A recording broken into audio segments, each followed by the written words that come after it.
What is up? What is up? What is up? It is, well, RC Apologist. I started there for a second. And this is Ask RC Apologist, number 97. All right. We are here kicking it off on a good old Friday evening. Whatever time you happen to watch this, if you decide to watch it on a later showing, maybe like a Saturday or maybe it's a Tuesday. I don't know. You decide to pick which days you decide to watch this. All I know is that Ruby had ended, and now I have nothing to do on Saturday nights. So definitely will love enjoying myself on Friday, where I get to hang out with you wonderful people as you get to ask the questions. The questions, that's right. The one and only questions. Now, that being said, we're going to get right into it. That's right. So let's take a look at what we have. Now, of course, I'm going to be jumbling around through the social media sites to make sure that I pay attention to every single one of you as much as I can. So I'm going to try to just do what I can and answer your questions. Now, how do I answer questions, or how do you ask questions? I think that's the better solution here. Now, you have three ways. You go to the description box. You'll have three things that are said there and how to ask questions. Number one, you submit your question in the live chat. You already see Zachary's got some, but I'm still going to type in something because of a certain furry, and that is potatoes. So if you see where potatoes is, that would be the live chat. So type your question up there, and we'll get to you. So that being said, there's that one. Now, what else can you do? Yes, you could always DM me on the social media. Yeah, because Twitter is a good way to work it out. So would Discord too, by the way, because we also have a Discord server. If you look at the bottom of the description box, we have the Discord for Ask RCA questions / off air. So if you want to ask a question through there, well, by all means, feel free to do so. All right. Now, as I am trying to inform everybody on the medias of the social or the areas of the net that we are indeed live, we'll see where it goes. In fact, might as well do that for the Twitterverse. Twitterverse. So, well, that was a lot. All right. So yeah, we also have our first person in here, the Zachary Colley. So yep, welcome aboard. Whew, gotta stay awake. Gotta stay awake. Gotta stay awake. All right, we'll see what we do. What do we do? What do we do? What do we do? And well, what's this? I'm going to be sending a link to a pal of mine because he's responding to this, but I don't know if their podcast is done. So allow me to take a look. Why are they going or rushing all of a sudden? Let's see here. Well, it looks like they're off. So wait, what the? Yeah. The reason I laughed is because Twitter is a dying breed with how people are getting fed up with a whole bunch of insane stuff going on there, mainly political, but yeah. Yeah, I would say something about a certain individual that is kind of being like their own thing, but it affects Discord, and I'm not going to mention this person because even if I were to say that I'm a furry, this person would still think I'm anti-furry and would try to do some way to get the Discord server banned, and as well as all the users banned from Discord on that particular server. So it's gonna be something. We just need to wait and see what happens. So we're handing out links as well to some people that we know and that we can trust with the task of coming in here. Now, that being said, going to send this at least to one friend. And then we begin. All right, so let's go ahead and get to it. So we've stalled plenty enough. And we got Sarzath. And so we'll just see where this goes. All right, so let's first answer this one question, and then we'll move on to your Discord questions. And I don't know why it's not showing, at least on the thing on my thing where we're like interacting with each other in the Hangout menu, the viewers. So I have to like look on YouTube to actually see that when we got 4 people watching right now. So that's what I'm getting at, anyways. All right, so let's see. Sarsath asks, could you do a response video to Thunderfoot? In all honesty, good grief. In all honesty, here's the thing. I kind of don't want to be really dealing with atheism. I mean, only time I've really dealt with is because a guy by the name of White Engine kept like hounding me to kind of get into that, and then I got into it with talking to Godless Engineer, and then of course that led to one thing, and then it leads to another, and people kept doing all that. Honestly, I mean, to me, I much more want to do engaging with the Muslims, the Jehovah's Witnesses, the Mormons, people that are in a good majority, people that are actually a threat to Christianity. So I want to witness and engage in apologetics and responses to Catholics, Mormons, Muslims, and all these other people that would pose a problem. And so, I mean, as far as I'm aware, I mean, Thunderfoot, he's still making videos. I mean, I didn't even, I thought the guy quit. I mean, so to me, it's like no one, if I would ask my stepmom, for example, or I'd ask any of the folks in my church, hey, have you ever heard of Thunderfoot? They'd be like, Thunder who? It's like the guy's really not relevant as much anymore in terms of this whole thing. And in fact, from what I'm looking at on YouTube, all he's talking about is responding to a guy that denies climate change, talks about Elon Musk, dangers of high pressure gas. I mean, what am I going to refute him on those things? I prefer dealing with stuff that has just come out, video footage that is just like in. And to me, it seems that making something on something that Thunderfoot said in the past would be a waste of my time, and it would be a waste of everybody's time, because other people have already in the past refuted stuff, like exegetical apologetics. Keith Thompson has already responded to things that Thunderfoot has said, and I think that alone just ends it all. Yeah, but the thing is, even when you refute it once, it just won't die. Well, that's the thing. There are people that accept the arguments that they don't want it to die, but it has died. It's much in the same way that a lot of people, they want to just go with things and be in denial that something is dead, and that doesn't make sense. That's some of these things. Just like there are people today that still believe in the serpent seed doctrine, the doctrine that, Cain is actually the offspring of Eve and Satan. That was supposed to die out, but then you still got people that are popularly following after it. Yeah. If you want to respond to Mormons, I would recommend Postal Cat. I'll give a link to his channel. I mean, he mainly does ANCAP stuff. For anyone that doesn't know, ANCAP is short for anarcho-capitalist, but he also makes references to Mormonism here and there, so he's also done a few Mormon videos. So, all right, I'll provide a link to his channel in the to me, I would recommend actually James White's book, Is the Mormon My Brother? Because there's actually a lot of stuff that I found out in that book that's interesting, especially like there's actually a hierarchy in terms of authoritative writings and what you'll find. For example, like if you go to the fact that they believe that they're the only true church because they are the ones that have 12 living apostles, and they believe that not just casual statements. In other words, it has to be part of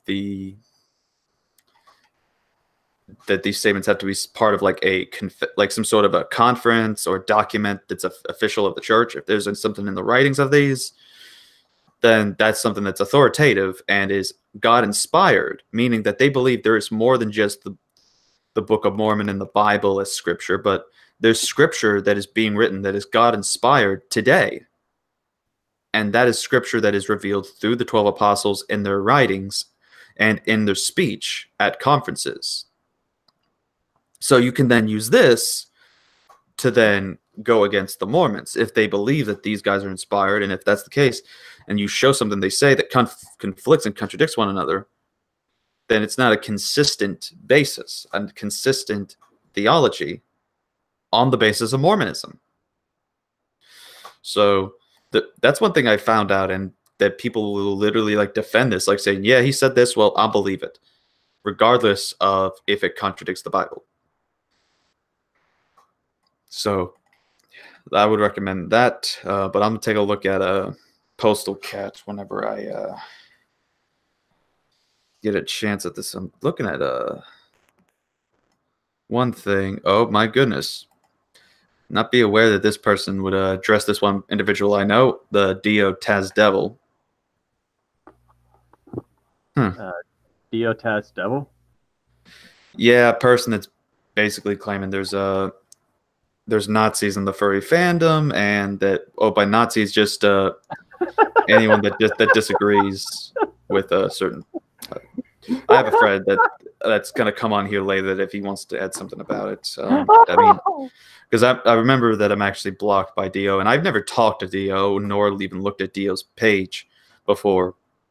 All I remember is that apparently someone put me on some block list, and I guess Dio subscribes to that. Yeah.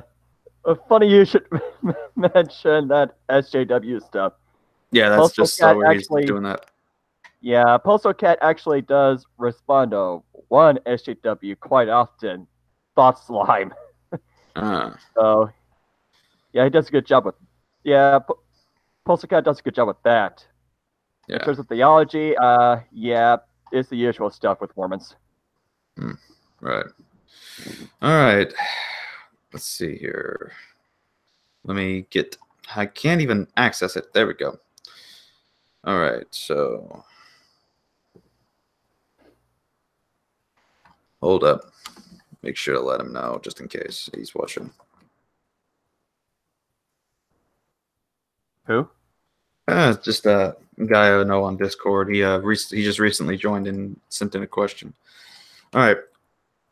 I'm going to say this as I go over to get to some Carmex, because my lips are definitely getting a lot of chapped today. So got to make sure that I get that. All right, so let's see here. James the Cat Boy asks, what do you think would happen if neither heaven nor hell took you? Well, I mean, as far as that, I mean, personally, I don't believe that would happen. I think the Bible is clear about where we go. It's either to heaven or it's either to hell by the end of our time. So I would, if heaven or hell didn't take me, I would be very, much confused. That would be my response to that. And the reason why that would be the case is because when it comes to, what the Bible says, that's where it talks about the afterlife. And so far, it seems that the Bible being the most consistent of the world, or not the Bible, Christianity, which uses the Bible, is the most consistent of worldviews out there. Then you then have to wonder then which is really true compared to all these different ones, and Christianity is the most consistent. So I would be very confused and wonder what's going to happen if, of course, that was the case. Thought experiment there. But to me, of course, the reality is that when we die, it's either to heaven or to hell, and that depends on whether or not we put our allegiance to. Who do we put our allegiance to? Do we put our faith and trust in ourselves and our deeds, or in other false gods, or do we put our faith and trust in Christ and the true God, in the Messiah? So Thank you for your question, James. All right. Now we're going to go in here. And again, for some of those that are watching, y'all can join if y'all send in the link or message me for the link, and I'll get you the link to come on in. And it is a first come, first served basis. So that is how we will be doing this. That being said, so welcome aboard. And what is your question? Oh, me? Yes, you. We've discussed this. We've introduced you. In fact, we made it so dramatic I don't even know what I'm saying anymore. Alrighty. Well, apart from that question on Discord, there's only okay, I'm trying to think of one.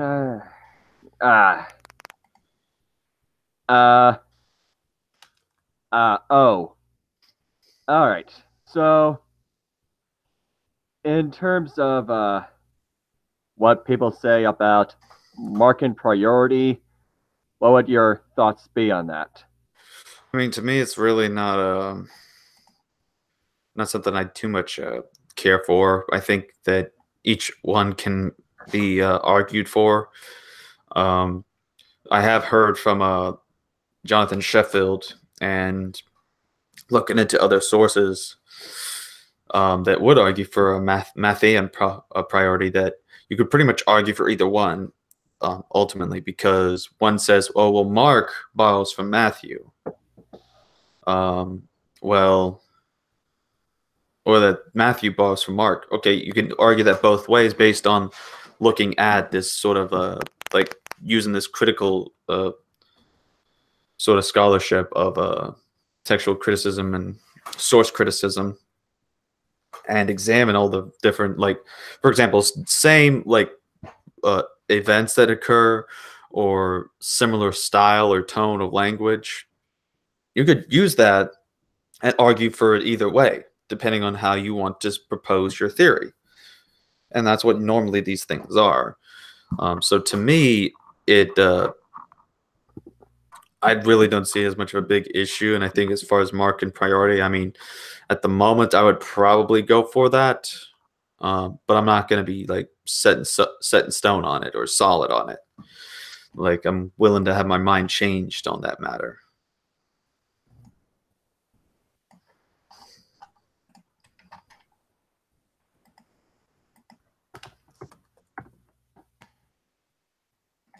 So that would be my thoughts.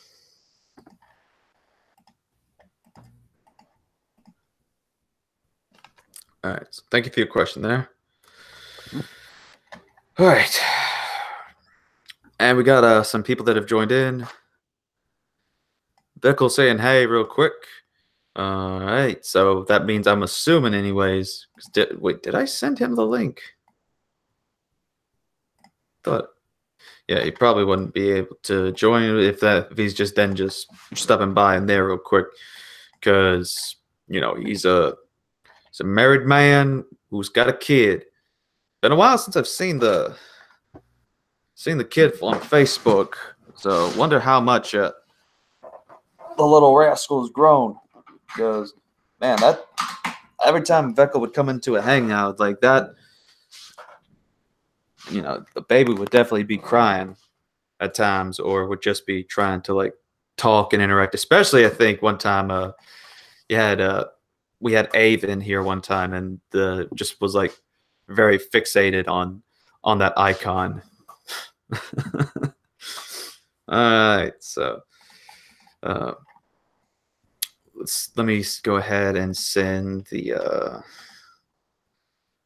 the Catholic traditionalist the link, which, by the way, just answer his question, if I emailed the Diamond Brothers yet to ask them if they're up to debating me. No, I have no interest at the moment in debating the Diamond Brothers. For concerning debating the Diamond Brothers, first of all, there'd have to be a thesis that I would have to think of, and there are plenty to deal with it.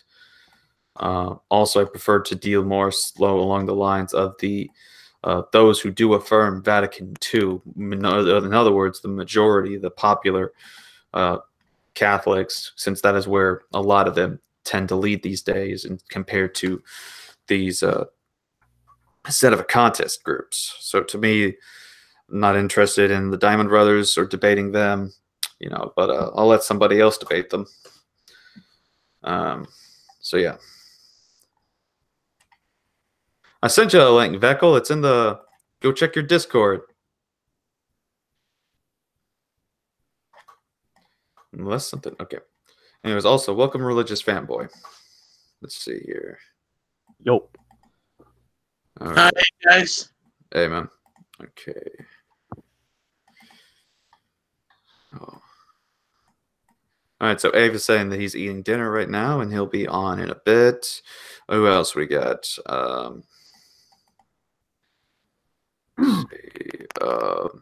Catholic Traditionalist says that he sees the Diamond Brothers are actually trying to get Jay Dyer, the guy that I debated, to debate them, but Jay seems afraid to accept the challenge.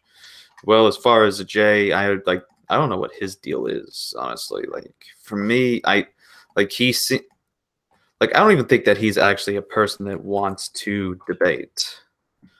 Because I remember that me and this one group of people were kind of just, it was this group of people decided to kind of force me and him to debate.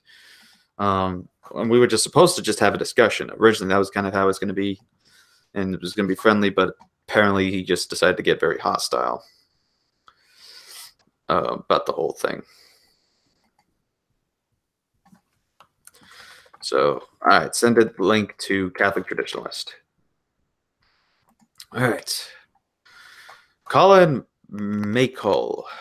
Where have I heard this before? I feel like I have heard of you somewhere, Colin. All right. He says, what do you think of Islamicists like Imam Tawhidi? Is he legit or just a fool trying to save a dying religion? Imam Tawhidi. Huh? I mean, is he an Islamicist? Islam is... Well, I guess... Or a Muslim, should I say. Because as far as I'm... Well, so he says he's a reformist imam. Because as far as all the stuff he's said in his tweets, he's kind of like saying, this is Islam, murder, death. He kind of seems to say that Islam, its purpose is to... It's like he wants it to die. Like he wants there to be no Islam.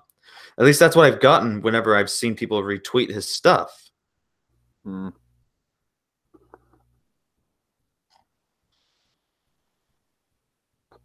Yeah, this is the first time I heard of him.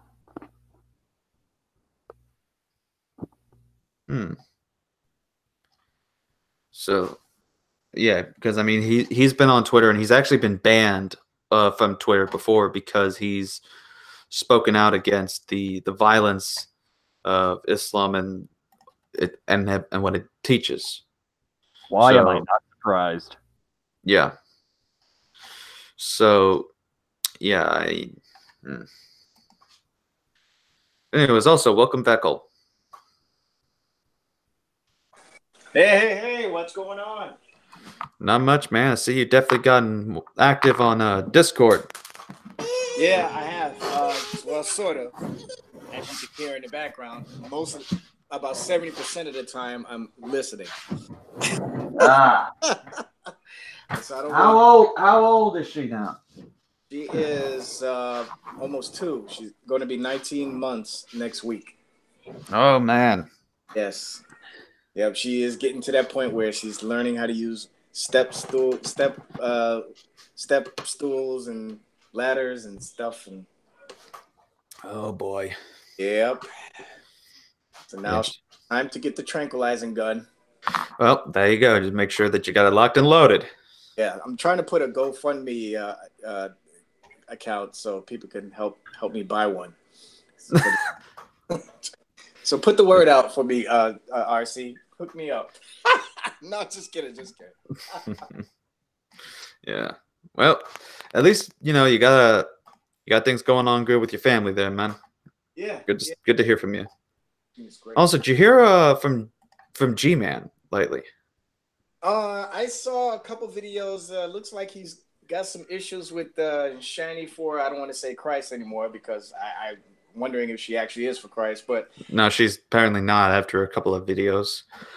oh, really? Yeah, like she's saying like Christianity, let me go back to it because See, you could talk about this publicly because she put it out there publicly, right? So let's hear it. yeah, she's pretty much like, because that's the thing. Shani doesn't. She's got no filter. She tries to just uh, uh, do things. So like apparently like she's kind of saying like I guess from what G-Man gathered or said that at one point claimed that it was a property of hers or her friends, and now saying that, oh, it wasn't. Why are you there? And apparently tried to call the cops on G-Man. And so let me see here. Okay, no means no. Oh yeah. 1 minute and 12-second video that says, "I am not a Christian. I don't need your cult." Oh, good. One of those idiots. Yeah. Yeah, well, I mean, you see the way she carries herself. She boasts about smoking weed. I saw one of her videos where she's asking for prayer because she's like so doggone tired or something sick. But then she says, right after asking for prayer, she says, I feel so bad I can't even pick up my pipe to smoke weed. I'm like, wow. How do you say that in the same mouth? You ask for prayers, and at the same time, you talk about how you're so unhealthy that you can't even smoke your weed. What the it's like, what am I supposed to think with that? Grace. Yeah, I mean, it's not even from not. Yeah,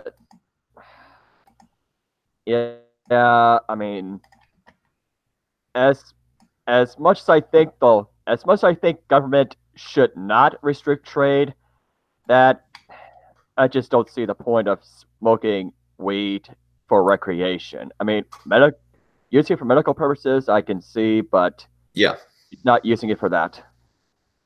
correct. It's just wants to get high, and that's what Shani's been kind of known for, is just being high. So there's the problem there. But anyways, so yeah, I just hope he, because he's been on the travels, so hopefully that he's safe and still kicking.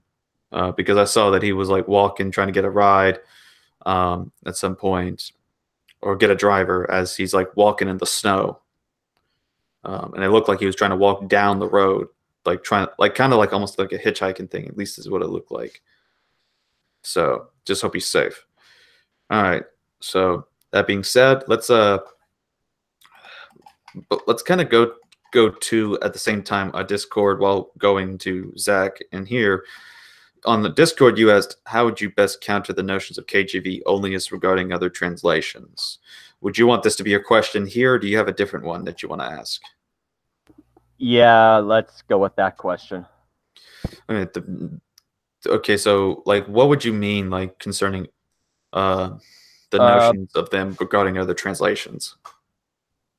About how they think other translations are satanic or illegitimate or blah blah blah. That sort of thing. Well, they'd have to prove it first. I mean, that's my main thing. If you're going to make a claim, I always will say, well, prove it. And most of the times they really can't. They just say it's different from King James, therefore it's satanic. Well, that's not an argument. That's just saying that because it's different means something that doesn't logically follow. You'd have to prove that somehow it's satanic. Yeah, so what other arguments do they have? Well, besides saying it's translated from the best manuscripts or from the original manuscripts, I mean, it really depends, because I remember there was this one guy who, let me actually see if he still has it. This is from a guy named K-Dub True, otherwise known as Chris Williams from, if you have followed him on Twitter or YouTube, his name is Chris Williams. And so he made he was in a hangout with this one King James onlyist, and it was hilarious. How it's just at one point this guy was like talking about and bragging, and because he asked him, "All right, so tell us, how do you believe we got the King James version of the Bible?" All right, so let me check my thing here because I kind of like don't want to say what it is, what he says, because again, it's too like it'll shock you and make you laugh just listening to it. And I want to. Okay, here it is. So it's 45. So it's 45 seconds long, and what's happening is K-Dub is asking, a question, and the caption for this is why I can't deal with King James onlyists. Here it is. About the KJV thing, can you tell the people what you said about the King James Bible and how we got it? All right, so guys, the King James Bible came from heaven, floated from heaven, the Word of God, and now we have it today. And not only that, but it's a King James Bible that becomes a manuscript. It comes from God. Amen. Psalm 12, 6, 7, man. Jesus said it. Amen. Oh, man. What the heck? The sad thing is he's serious. Tell them this is not a joke. And this is not a joke. Yeah, he's a KJV onlyist. So yeah, he literally believes how we got the King James version is that God sent it down on a cloud and let it flow from heaven, and it got to us, the original Bible that God wrote with his own hands.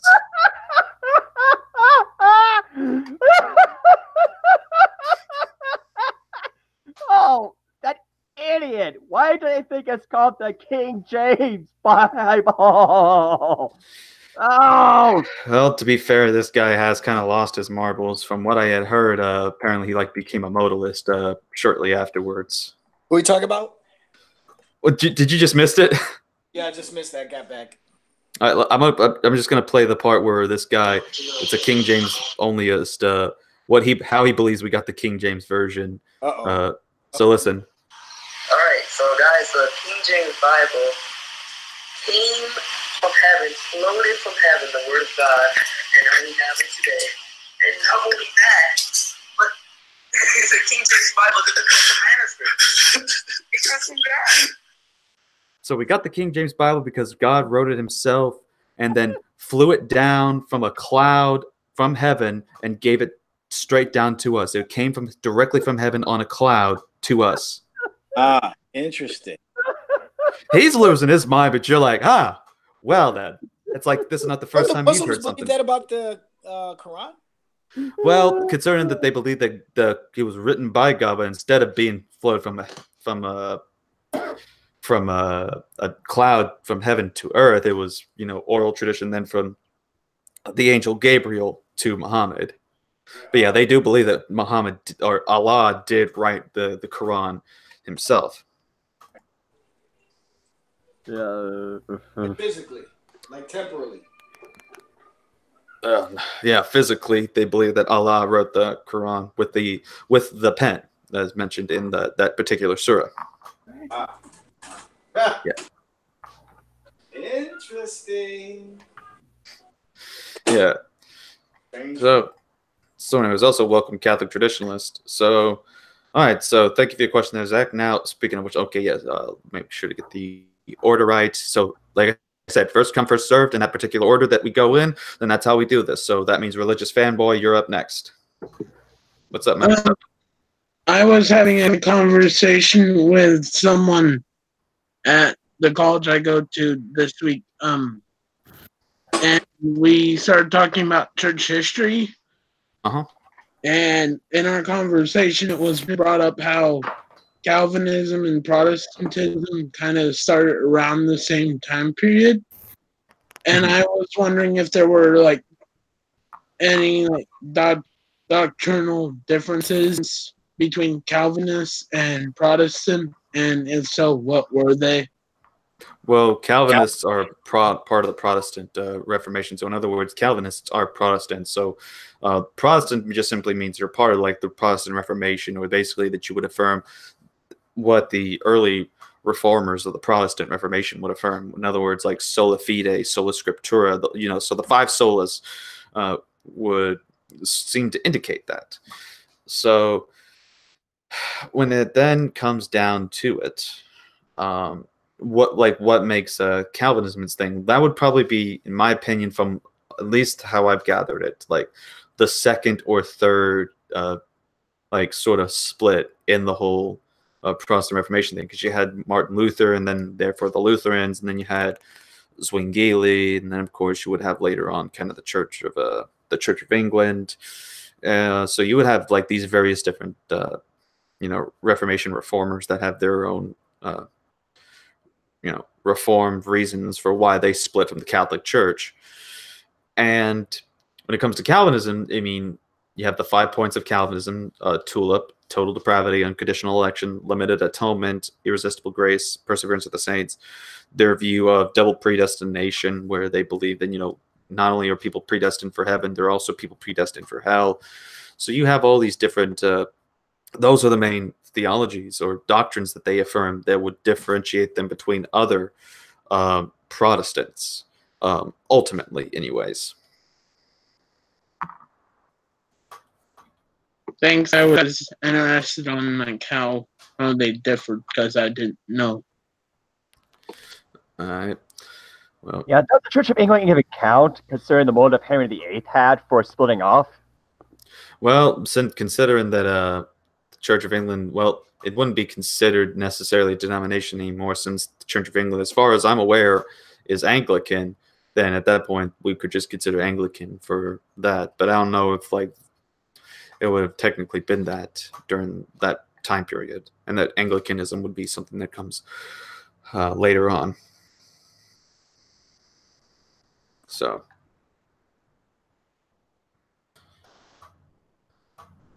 see, we have O Flamio, who says, I haven't seen Veckel in a while. How have you been? Which reminds us then, by the way, thank you for your question, Religious Fanboy. We're going to get to Veckel for his question. So to follow up with O Flamio, how have you been? Who, me? Yes, you. I'm doing great. Just bought a house back in November. Getting that in order. Just taking care of the little one. And that's about it. I'm trying my best. Most of my time is either going to taking care of the daughter and working on the cartoon on the last episode. Not the last episode, but the next episode of my cartoon. Which, again, I got to give kudos and props to RC here, because he does several voices in the upcoming episode.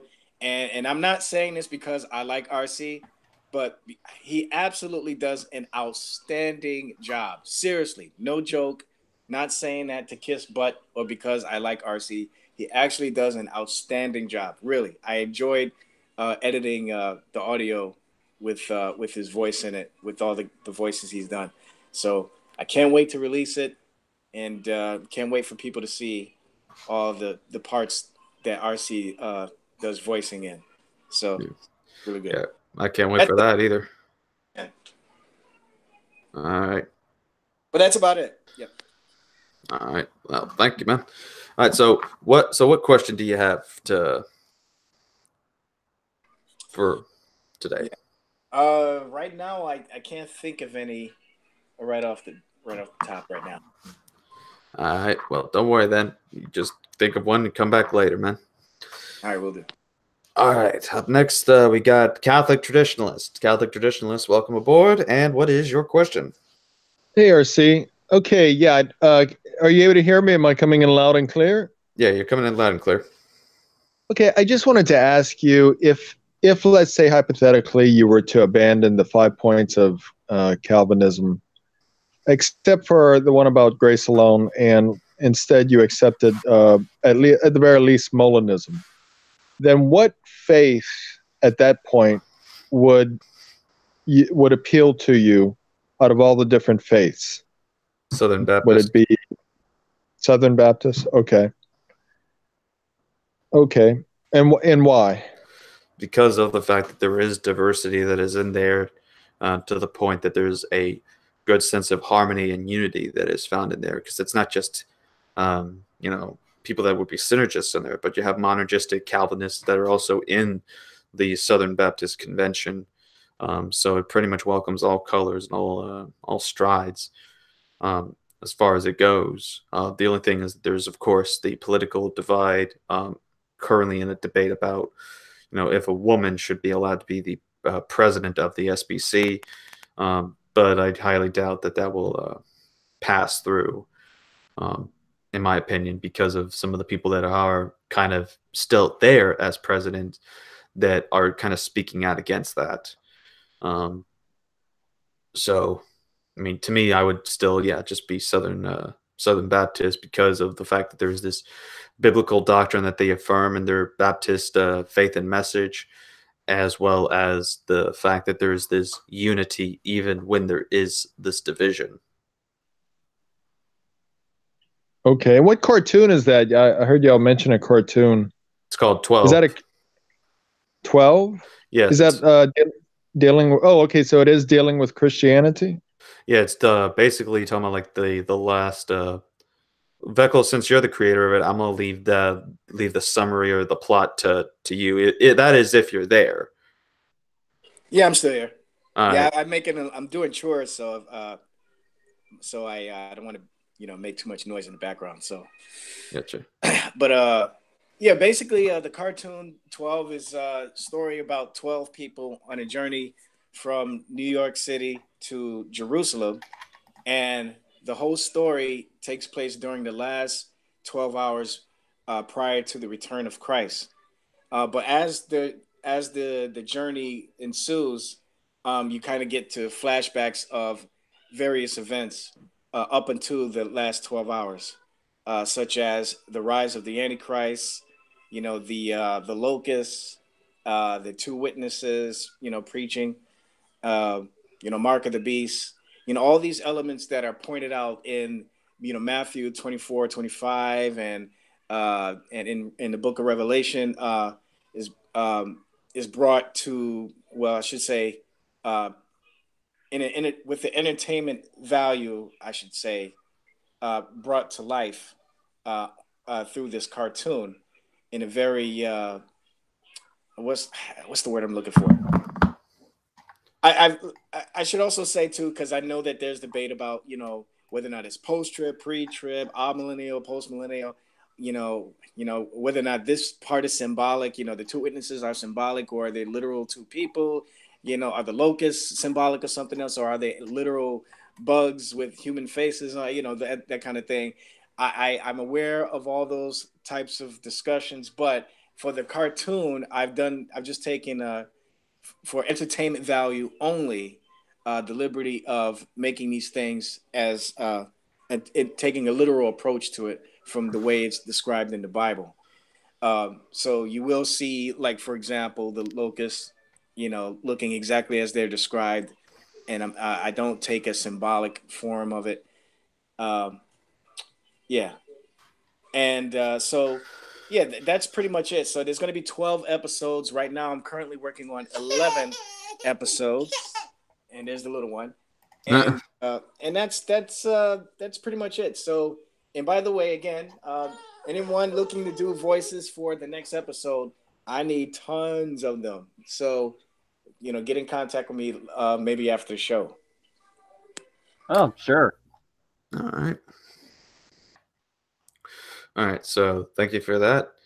And thank you for your question as well, by the way, Catholic Traditionalist. So, no, it won't be on TV. It's on Veckel's channel. So just type in Veckel 12 and you should be able to find it. All right, that being said, where was I getting at? Oh, yeah. So, by the way, if y'all see a lot of interactions, or at least messaging from this Willie Wyvern guy. So if y'all got questions, just Willie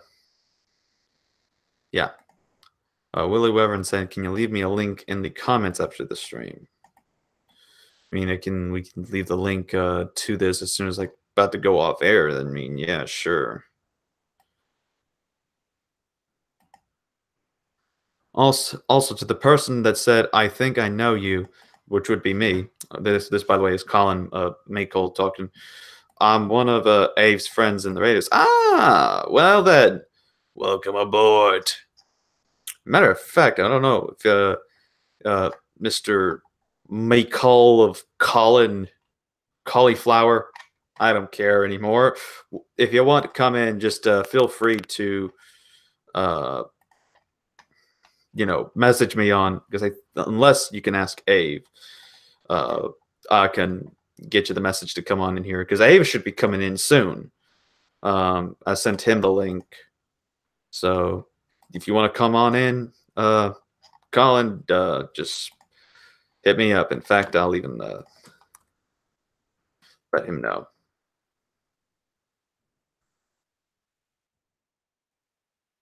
What in the okay. What? I don't know. I couldn't tell. I did this freaking out yesterday, and my friend Hunter couldn't tell if I was speaking in tongues or if I was speaking Spanish. Oh, it sounded like an angry Italian mother. Yes. Yes. All of that. And Bobbity bobbity. Bobbity bobbity bobbity. Bobbity bobbity.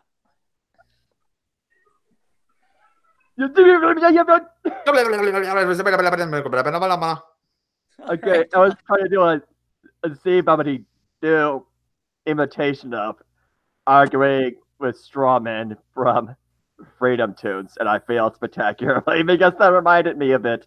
Oh, I love Freedom Tunes. That's good. By the way, Ave, well, I guess we just got done with Catholic traditions, that can just go to you. But that means you get to be asking a question just right now. But I just really want to let you know that we had Colin something. I can't pronounce the name. Michael. Yeah, Mikel. He was watching earlier, and so if you want to give him the link to come in, feel free to do so. Or wait, yep. Well, I did give you the link. That well, then again, it depends, because it always varies from people to people. So let me give you the additional one if you do want to send him the link to come in, because we invite and welcome all kinds of people, just as long, of course, as you don't troll and mess up everything. Other than that, you should be fine. All right. yeah, of course. All right. I'll let him know. Rolling, please. Well, I'll ask him. All right. Veckel, everything okay? Yeah, I was just saying, no trolling, please. Yep. Otherwise, we'll have Veckel come in his cartoon character form, and he will slice y'all with the sword. Yeah, I'll expose you. I'll make a specific episode just for that. Oh my goodness, you're too much. All right. Onward with Abe with his question. All right. Awesome. Now, this is something that I've kind of been wondering for a while. As you know, I'm a Catholic, and when I go to church, there's certain procedures that we do. It's very structured. I was wondering, what's the difference between going to a Protestant church and going to a Catholic church? Well, as far as I'm aware, with everything that I've looked at it, what was that, Zachary? It really depends on which one you're talking about. Well, okay. For instance, the church that you go to. So you have a good example. Well, as a Southern Baptist, my church, for example, we do music. So we do worship music in the beginning. Along with donations to pass the collection plate around if anybody has anything they want to contribute. We don't do like a tithing of 10%. We believe in the concept of God loves a cheerful giver. So if anyone, or not just a cheerful giver, but a willing giver. So if anyone willingly wants to make a donation of any amount, it's up to them. But if we don't get any, then, it is what it is by the end of the day. We just try to move on with what we got and try to survive off of just something of donations that are given from the heart from people. That's actually that's exactly what happens in my church. It's not like a percentage thing. We pass around a collection basket, and if you can donate or if you'd like to, you can, but it's not obligatory. Right. And so then afterwards, we would have the pastor come up.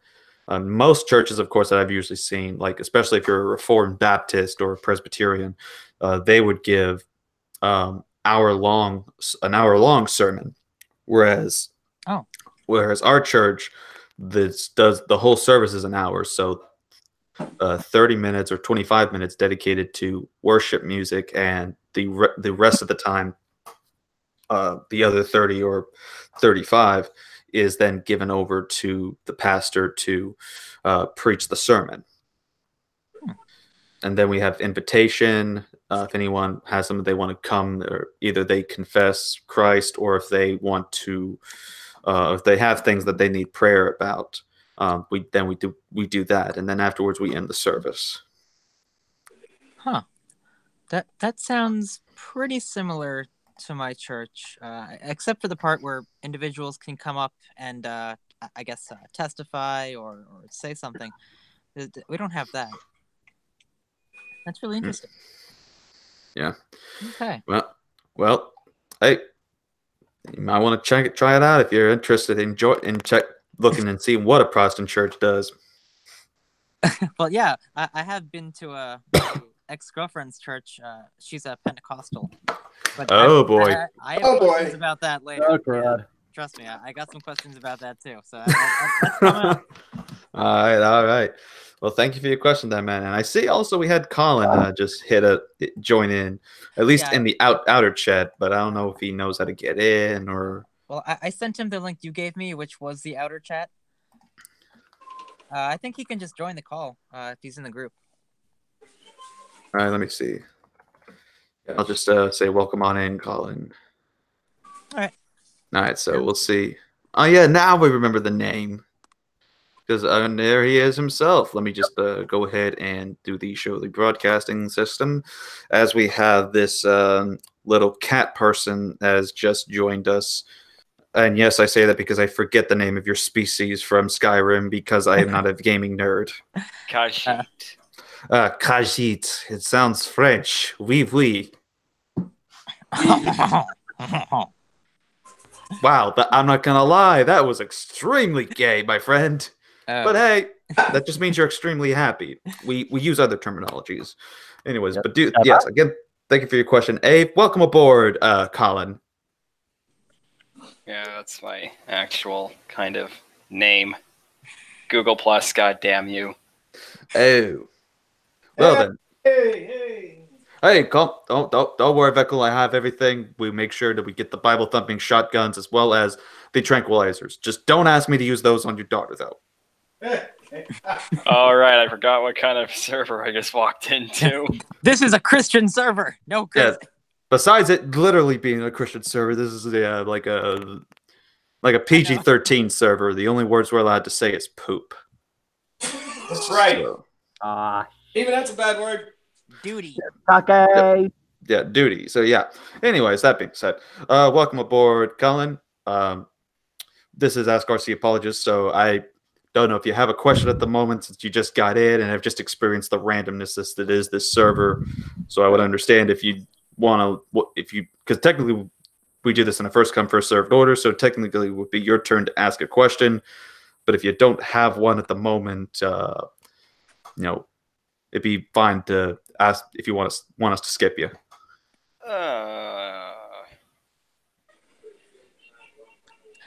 Well, I guess it's a question out of the blue. What do you think of furries? Well, considering that I am one and I'm friends with one, Ave, I mean, I think they're good people, and I think that there's like nothing wrong with it unless you, of course, get into like the subculture part of that particular culture, like what do you got? The mersuiters, in my opinion, is like a thing that I just try to steer clear from, as well as the sexualizing part. Well, definitely, and apparently this is something I found out that's getting posted, and a lot of people are like, I want to kill whoever drew this. And while I don't have that kind of sentiment, I do find it disturbing. Someone apparently has been sharing or had posted some graphic depiction of a character that looks like a father figure saying, "Will I love you for all eternities?" Something being the name. Will you marry me? And it's this baby fur in a diaper saying, "Yes, Papa." And I'm like, the heck? No. Oh. And No. so, needless to say, it definitely gathered a lot of attention for people to like. What was it? The first tweet I saw was, somebody about to call the FBI on this fool, and then the next one was, I'm about to go do some hunting. Then about to go on a purge. So like, there was definitely bad stuff. Either this guy was a troll that managed to tick the entire internet off, or this is like some legit sicko that thinks there's nothing wrong with what's being put out here. Yeah, it's hard to tell. Ugh. Especially in the day and age we live in. Yeah. Yeah, it's going to be more widely accepted. Just the the Oscars last year is amazing. Oh yeah. One of the movies that got promoted, got a nominated for Academy Award. I forget the name of the film, but it was a movie about a man who was in his like late 30s or something like that, falls in love with a 17-year-old boy. Yeah. And the whole movie is about that relationship between the two. So that's, it's not only homosexuality, but it's pedophilia as well. And it's promoted. Even your daughter is crying about this nonsense. She just has bad taste of film, that's all. Right. She understands this. So yeah, like, but we're going back to the topic. But getting back to the topic, yeah, like, I mean, as far as furries, though, I mean, like, I have friends that are furries, and in fact, I've even interviewed several furries before that are part of my friends. Not interviewed A, but A is a good friend. Aaron Fox, a Christian. He's a Christian furry. He's also a YouTuber, and he's even done a collaboration with Majira. And this guy is like doesn't even have that much subscribers, so he's managed to like get pretty much out there and well known, even with starting off very small and making his own fursuit. So a very independent kind of guy. A good friend of mine that I've known from the Christian Furs Discord, or not Discord, Telegram group. Very cool cat. And we love to talk a lot, especially about theology. And that's the thing. Hopefully one day we get a debate on it, because he's an annihilationist and not where I'm more of a traditionalist. But me and him have a lot of nice, fun talks. And then I even interviewed the recent that Good Fur News site that started up. I got a chance to interview and have a religious conversation with the creator of that thing. So me and that was probably one of the best conversations, in my opinion, I think I've had with a furry, because it managed to not only show we disagree on things and we can discuss those disagreements and go over this, but we can do it in such a nice, friendly way to still show laughs and, even gesturing about certain things like that. So, to me, I think the furry fandom's an interesting place, and I would say for people not to judge it harshly. In fact, that's what we're trying to help get going, is to get a debate set up with someone from the Christian furry community, with a guy that's saying stay away from furries because reasons.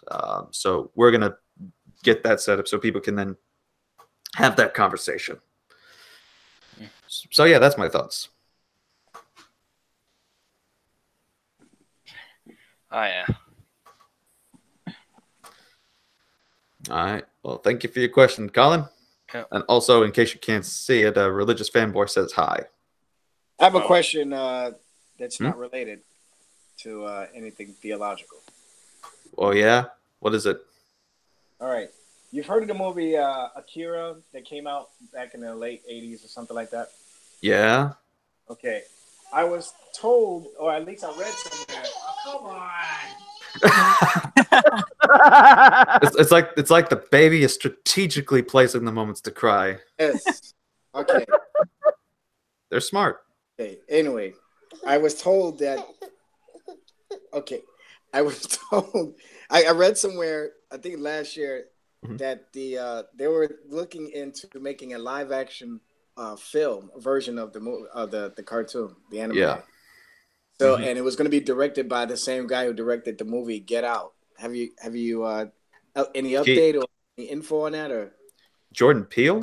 Yeah, Jordan Peele of all people.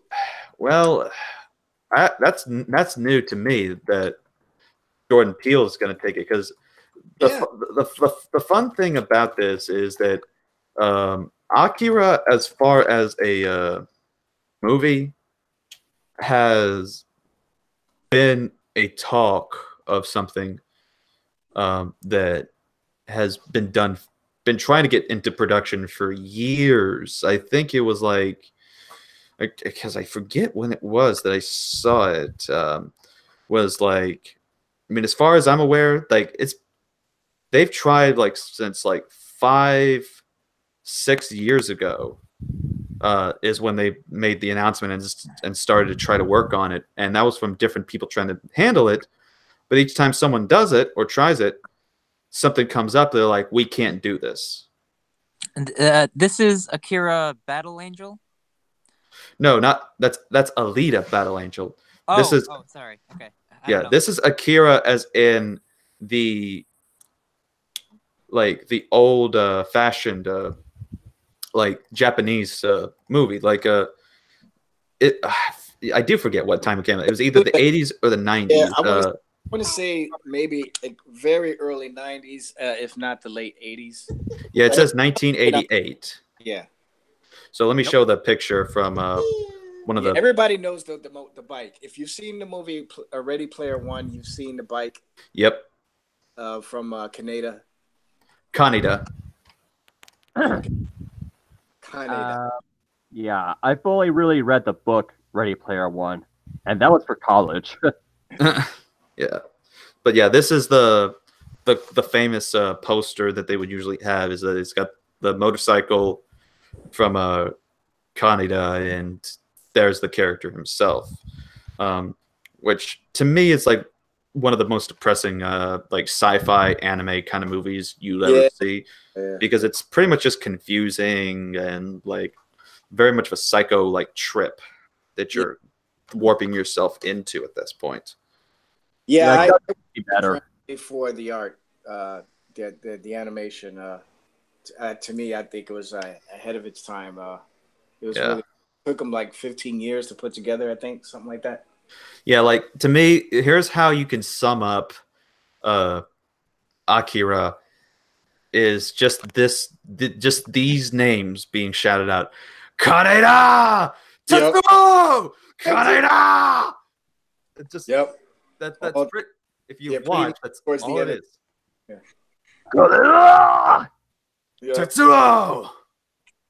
No! That it's pretty much the equivalent. This was like before Naruto existed, and you had them shouting Naruto, Sasuke. You had these guys were the Naruto and Sasuke before Naruto and Sasuke came out. Yeah, pretty much. Yeah. Yeah, because that's all it was, is like they would shout that each time like they were near each other in casual conversations or they were fighting. Like it was just they like to yell a lot in Japanese films, don't they? Yeah. And that's the other thing too, is like it was also very graphic, because like there's like a lot, the fact that there's genetic mutations that are being done and experimentations, and this of course leads to a lot of problems, especially in the last fight scene, which I'm not going to spoil for anybody if they want to see it and get as mentally disturbed as I did watching it. But yeah, I just now looked and saw that and it's only rumors right now. It's only rumors, and reportedly that Jordan Peele is being sought to direct it. Yeah, I just wondering why him of all people. I mean, well, if you think about it, it would make sense considering that the first film he did, Get Out, was a bit of a good mind mess up. Right. And it seems in the new one that's coming out, I forget what it's called. I think it's called Us. It also seems to have this same sort of psychological type of thing that would definitely be disturbing. So, in my opinion, after looking at this, I think it is very likely and possible for Jordan Peele to pull this off. If he can do a bit of what he's done with the past two movies he's done, then it could, get something out there that would definitely make him, because he's already doing pretty good for himself. So like, and with everything that could help add to that mentality, that would kind of help out there. All right, so I am going to I need to use the restroom real quick. Unfortunately, there's an emergency going on. So I will leave y'all at the moment to discuss amongst yourselves until that happens. So y'all that are watching can consider this like a sort of halftime show for Ask Our Apologist. And unfortunately, just like the Super Bowl, we will not be playing Sweet Victory. So, Aww. Yeah. Come on. Maroon 5. They should have done that. That would have been great. Yeah. All right. I'll be back in a bit. So talk amongst yourselves and be entertainment then. Entertain the audience.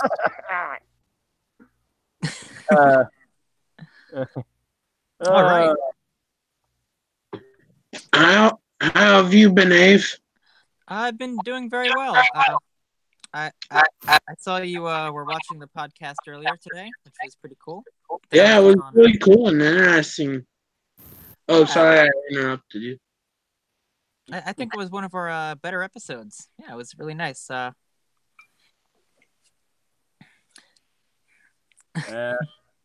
we just got finished doing a podcast for the Raiders a little while ago. Yes, we did, and it was great. A lot of really funny topics. It's more of a lighthearted show. It's not like seriously like religious, stuff like that. Not really too political or anything. Kind of just like making fun of like memes and crazy stuff people are doing in the news, But yeah, it was Lord of yeah, but talking about like the whole Mary Poppins blackface thing. That was really good to talk about. Oh my goodness. Yeah, you heard about that? My Yeah. God, man. Yeah. These liberals, man, I tell you, that is so sickening. They're off the wall. They're crazy. I mean, everything is racist, right? People just looking for every excuse to lift the race card, man. Yeah, half of the stuff is not even coming from black people. It's coming from white liberals who just looking to start trouble. That's what it is. Yeah. A lot of black people don't even look at that and say, "Oh, this black face." I mean, come on, they don't man. even I don't care. know anybody who's making a big deal about that. And think about it like this, though. Who are the real racists? Like when you're talking, is it the white liberals who are offended? Oh, you're doing blackface. Oh, yeah. They're making fun of people. Like, really? Why do you care about that? Why are you pointing that kind of stuff out? If somebody has dirt on their face, oh my God, this dirty person must be making blackface. I mean, how bad is that? I mean, they did the same thing for an old picture of coal miners. Oh my gosh, are you serious? Yes. Oh yeah. And there's even a freaking thing that happened a long time ago, about a year or two. I think it was actually 3 years ago, where someone in the military had camouflage like blackface on him. Oh my gosh. Yeah. That is sickening. It's camouflage. Who's starting? What are you thinking? Who's trending this? Who's trending this? I mean, this has to be nipped at the bud, man. It's the far alt left who's just gone crazy. These people need to be approached. These people, they see race. I think it's just trolls. That's what I think. I'm beginning to wonder if it's trolls, man. Well, actually, with regards to the governor in Virginia, they did that on purpose. The Democrats needed the actual Democrats Democrat Party needed to take him out because of what he said with regards to infanticide. And this is their way of taking him out. See, it took the infanticide comment off the news, and now it's all about what he did 40 years ago. Oh yeah, everything. That's exactly it. Yep. Nonsense. Yeah, I tend to talk about that in a stream I'm going to do called ANCAP Christian Mania. That's more of the political side of it from an anarchist perspective. But anyway, yeah. You're the Christian sex going to come first and then the political. But anyway, yeah. Interesting. If you ask me, all this is done on purpose to keep people focused on trivial stuff for the most part, mostly, while the U.S. government does some crappy stuff elsewhere overseas. For example, sending troops to Colombia, even though Colombia is an ally.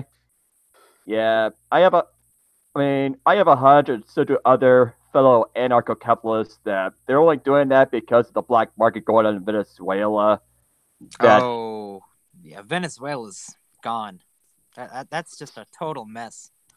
Yeah, the funny part is, before all this, the socialists were going, "Oh, that's not true, socialist." Even though before that. And also, there's something funny is that there's actually a few furries out on FA who actually live in Venezuela, and they say it's a fucking hellhole. Christian server. Sorry. Anyway, you can't say hellhole. No, just kidding. Okay, that was the word. Let me finish. Also, I'm back. Hold up. Right. I was going to say before I was interrupted briefly. Yeah, before all this, the socialists were going, "Oh, that's not true socialism," even though they were praising Venezuela as a success, and then now they're saying, "Oh, American imperialism is the cause." Yeah, just hilarious. It's just hilarious hearing and seeing that they flip around so much when things don't go their way. Hey, RC, can I say something real quick before you get started again? Yeah. I watched my favorite part of the State of the Union address was the fact that the cameraman deliberately switched the camera on Bernie Sanders. I love that. Right after Trump said that America will never be a socialist country. And they were applauding, and then the cameraman, it wasn't so much of Bernie Sanders' face, it was the fact that the cameraman put it on Bernie Sanders that made me laugh. Right. Yes. And I loved it, every second of it. Did you see how mad he was though? He looks like a grumpy old man. He's like, "Oh well, socialism. The 1%. The 1%. Millionaires and the billionaires. Oh." Well, since you brought up the State of the Union address, do any of you remember the first Conan the Barbarian movie when those virgins in that cult were all dressed in white? They were virgins of the Snake King. Yep. I haven't seen it. I've seen it. Well, I don't know. That's exactly what those women were. I couldn't stop thinking of that when they were all dressed in white in the House of Representatives. Wait. Did you guys see the meme that's going around regarding that picture? The KKK? Yeah, it says, I've never seen so many Democrats wear white since the KKK. Oh, there you go. Wow. All right. So also, welcome back, everybody. I have returned after robbing a bank and getting some burritos. So that was the big emergency all along. Huh? And Journey, as the prophet Elijah was mocking the other two pagan worshipers. He said, "Where's your God? He is journeying." We all know what that means, right? Okay. Yeah. Oh. Yeah. All right. So let's go ahead and get back right on into it. So I see some of y'all have been interacting in the live chat. We've had one individual though who I don't think is here anymore. Hans Holtz says, and this is just, and they were just posting this like back and forth, like real quickly, so I could tell this had to have been a troll. I think Trump is a Jesus. Trump is Jesus. Support Trump, bro. He's our Jesus and last savior. See his comment, religious attitude, patriotism. He really made me cry out. Hallelujah. So you said Trump is a Jesus? A Jesus, yeah. Yeah, one of them. Okay, one. Yeah, okay. Yeah. This reminds me, since he's just going to go ahead and say that, and I have of course not read this, but I would still recommend it to people after, especially, seeing this. I actually got a chance to look at it, at what I think it was a Books a Million. I want to say it was. So let's see here. Yeah, let me. Is not my okay. There we go. Really, you don't have a better a picture of this book. Let me try type this in. I'm gonna see here. Really? You don't have like an Amazon picture I can just grab there? Finally, people. This is why we need. This is why we can't have nice things, because people don't know how to use technology. Okay. This book here is called "Donald Trump is Not My Savior" by Michael Brown, a host of the what is it? Fireline Radio or something along those lines. Line of Fire, I think it's called. Yeah, Line of Fire. I actually got a chance to read some bits of it. This is basically a book that's been in a work for like 2 years since Donald Trump had gotten elected, till its publication in 2018. So this is a book I'd recommend that basically just points out that, just because you're an evangelical doesn't mean that you approve of everything that Trump does or even condone everything that he does. Right. So this is a book that I would recommend to anybody that is like having either criticisms, or even if you are yourself an evangelical and you have kind of doubts about everything, well, this is the book for y'all. So. Yeah, I get that a lot. A lot of people assume that because I'm a believer in Christ that I automatically affirm everything that Trump does. And even though I did vote for him, that doesn't mean that I agree with everything. I often say too, I don't believe Trump is a Christian. I don't believe it 1%. Right. But like God used Cyrus in in the past with the Israel. I could easily say that Trump is could be symbolic of Cyrus, I guess, in a way.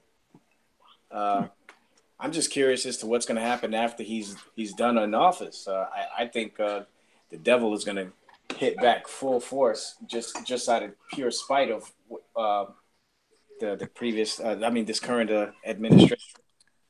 Yeah. Right. That's what I think is going to happen. The baby killing Democrats are going to strike back. Yeah. Because you can see right now, real quick, I'm sorry, I don't want to divert, but you can see right now they don't really care about the condition of this country. They're more concerned about getting Trump out of office. And they'll do it by any means necessary. By one of the things is, lifting the race card. Oh, yeah. Yeah, they don't care. They don't care at all. Get more Mexicans in here. What's that one kind of meme where it's like things start facing? It's like America is on easy mode right now. Yeah. Yeah. Although for me, my country, Canada, we're on extra hard mode. We're on extra hard mode right now. Fucking Trudeau. Fuck him. Hey! Don't say Trudeau. I like how when it seems like I worry that like Veckel is definitely gonna get upset with some of the F word that's being dropped, but it's always something else like Trudeau, which I do know those words too could offend Veckel. Yeah, it's like you never know. I like playing Russian roulette. I don't know. That's pretty much it. There you go. You'd say the T word. We got one person in the live chat. So get back to this. One person in the live chat says, "Doesn't the Bible teach that you should stone your children?" So let's go over this. What they're going to go to is, of course, again, mostly dealing with Old Testament stuff. And since I'm trying to learn apologetics and what the scholars are saying about these Old Testament issues, I will deal with this. And this is personally one of my favorite kind of topics to actually deal with. Oh. Now, going into the Bible software here, in Leviticus chapter 20, verse 9, it says, "For everyone that curseth his father or his mother shall be surely put to death. He hath cursed his father or his mother, his blood shall be upon him." Now, this is just one of the verses where deals with this thing. And in fact, what was also noted is because he says, because the guy asked, to stone our kids, which the Targum of Jonathan that cites this adds to put to death by casting of stones. So that was mostly the punishment, is that would usually involve death by stoning. And so when we deal with that, then what do we make of this that is part of the law? Well, again, as we've noted, the law has been fulfilled in Christ, and we are not under the law. The Bible itself says that the law was a schoolmaster, and basically it's like we've graduated from that whole thing about this, from that schoolmaster. So we are no longer under the law. We are no longer under the Mosaic. We aren't under the Mosaic covenant. We are under the covenant of Christ. And so he has just some simple commandments. And in fact, let me see, I think it is in John chapter 15, verse 14. Or no, not 14. So let's see here. So let's see. So now I can't think of where else it would have been, but here's where it says, if you keep my commandments, ye shall abide in my love, even as I have kept my Father's commandments and abide in the love. So you'll see this in various other places where he's saying that, if you love me, you'll keep my commandments. What are his commandments? So the commandments that he gives, here it is. This is my commandment, that ye love one another as I have loved you. So that's one of them. And then another one is talking about to love the Lord your God, to worship and honor the Lord your God. And those are pretty much the two commandments. A friend of mine, Hunter Bailey, has written an article that has addressed what are the commandments of Christ, and what covenant are we under. So no, we are not, we as Christians anyways, are not to be engaging in the stoning of children. So that being said, to ask you another question, RC. With regards to the Shroud of Turin, what's your thoughts on that? The Shroud of Turin? Correct. Ooh. Well, as far as the Shroud of Turin, I haven't really investigated it. I've heard, some people dismiss it, even from Christians saying that they dismissed it.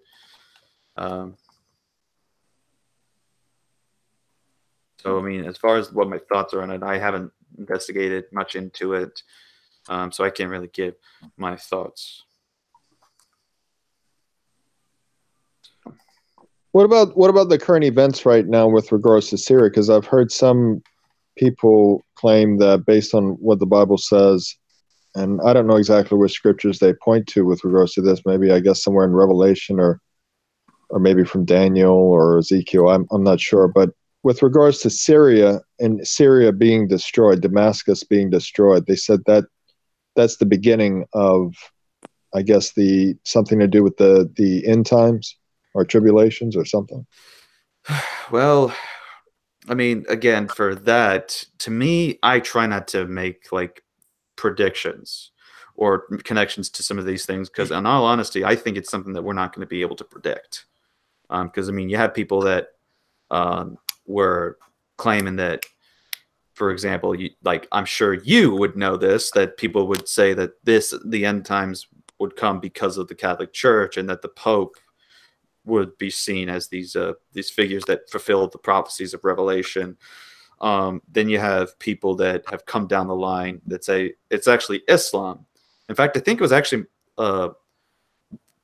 Luther kind of pushed this idea that Muhammad was actually the figure mentioned that would deceive people in Revelation. Like he was this big thing. So basically what that means is that, this has been going on for centuries. Every century someone says, oh, this is the end times, and then they point to signs that they think is the end times, but we can't ever know. Right. And I think that to figure out how it comes, who are the figures that are going to be present that are part of making the connections to, say, like the great beast or the mark or any of those things. Like people would say that credit cards would be part of this mark, as well as with the chip that goes into the credit cards now. The chip that goes into your body would be part of this, or people that says just getting a tattoo in general is taking the mark, or that you have all different cultures and ideas that are trying to mash these things. Yeah, but that's not biblical, though. I mean, the Bible mentions nothing about credit cards. Right, and that's why people are wondering what it means exactly by this mark. And to me, it usually would depend on like what this mark is. I actually do cover a video on the mark, but in terms of like the people, and I guess that this whole thing about, well, as he mentioned, what's going on in Syria. I mean, I really can't say what it is as far as other than it's a war that's going on or conflict that's going on there. I think the more, as far as the mark, it's more about the allegiance behind taking the mark than it actually is the physical, whatever it is, whatever it may end up being. But I had a question when you're ready. All right. Yeah, I do want to try to get back on track into the order system. I do want to first get a couple of the people that are out in the live chat, because I see we've got a couple of new people that are in an Orthodox apologetics channel, which seems to be like an Eastern Orthodox group, is saying, hello, someone asked if you'd be interested in discussing orthodoxy with us. I mean, sure, I'd be fine discussing that. I mean, I've talked with Jay Dyer, and yet he's like run away mid-discussion debate. So this would be interesting if this was a group that actually engaged with it. Because I do know one group that sort of goes by a similar name, Orthodox sort of apologetics thing. Though back then, and Beckel knows about him, we used to call him Johnny KZJ. Yeah, you know who I'm talking about now, huh? I do, brother. I do. Oh, good. There's the accent. There's the accent. Though he calls himself Eastern Orthodox. Yeah, his channel now is Eastern Orthodox Only True Church Apologetics. Yeah, and so he's made some, and like the recent videos that he's just been posting are random, and it's all about refuting Christian Prince and Sam Shimon and David Wood. Like he's talking about like Christian Prince is actually a modalist, or and he just goes over things to make it all about Eastern Orthodox in areas where it wouldn't be. And of course, I'm going to try to see if I could respond to his video on the quote exposing the hypocrisy of the Protestants. But I've already got enough that I lined up for my response videos. I already got to deal with a video addressed to me about whether or not about the serpent seed doctrine. The guy that I debated back then on the serpent seed doctrine, he sent claims that scholarship refutes me, and he's just citing scholars, and I'm just going to go over his claims. So that being said, let's see here. Yeah, that'll probably be Deacon Joseph Swayden if you're going to debate someone from the an Orthodox Apologetics channel, because he's usually the one that does the debating. Okay. All right. So then there's Thymer Merit. He says he definitely wants to see the discussion, and he even says we aren't Jay Dyerites. I'm like, well, good, good, because that would be bad. All right.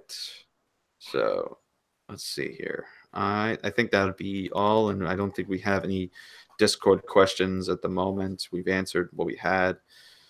All right, so let's get back into it. So again, first come, first served order. So since Zach left, that goes to Religious Fanboy being up next.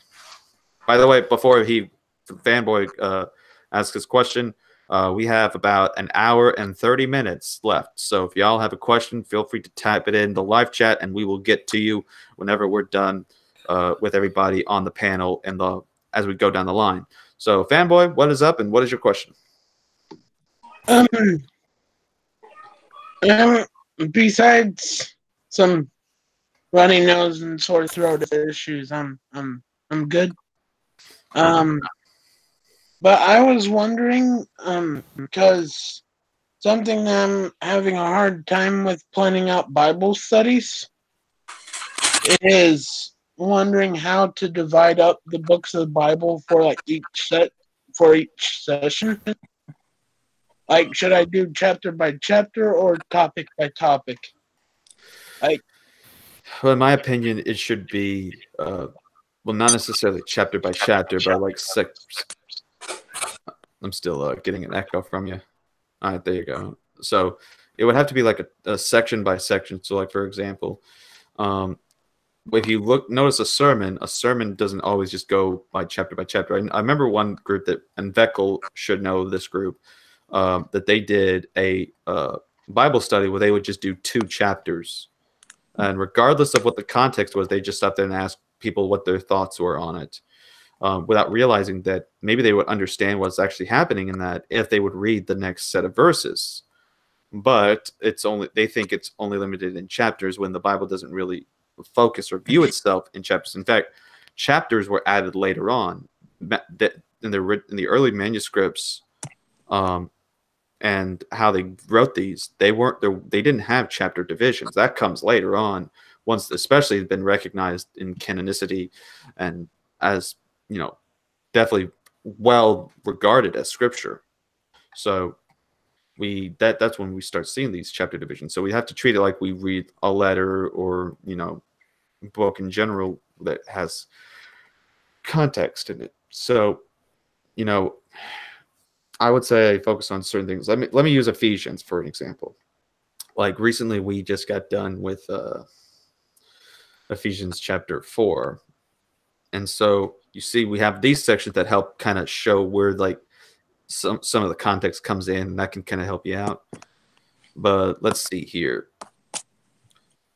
Where would we go? I feel like we're just going to go from the middle.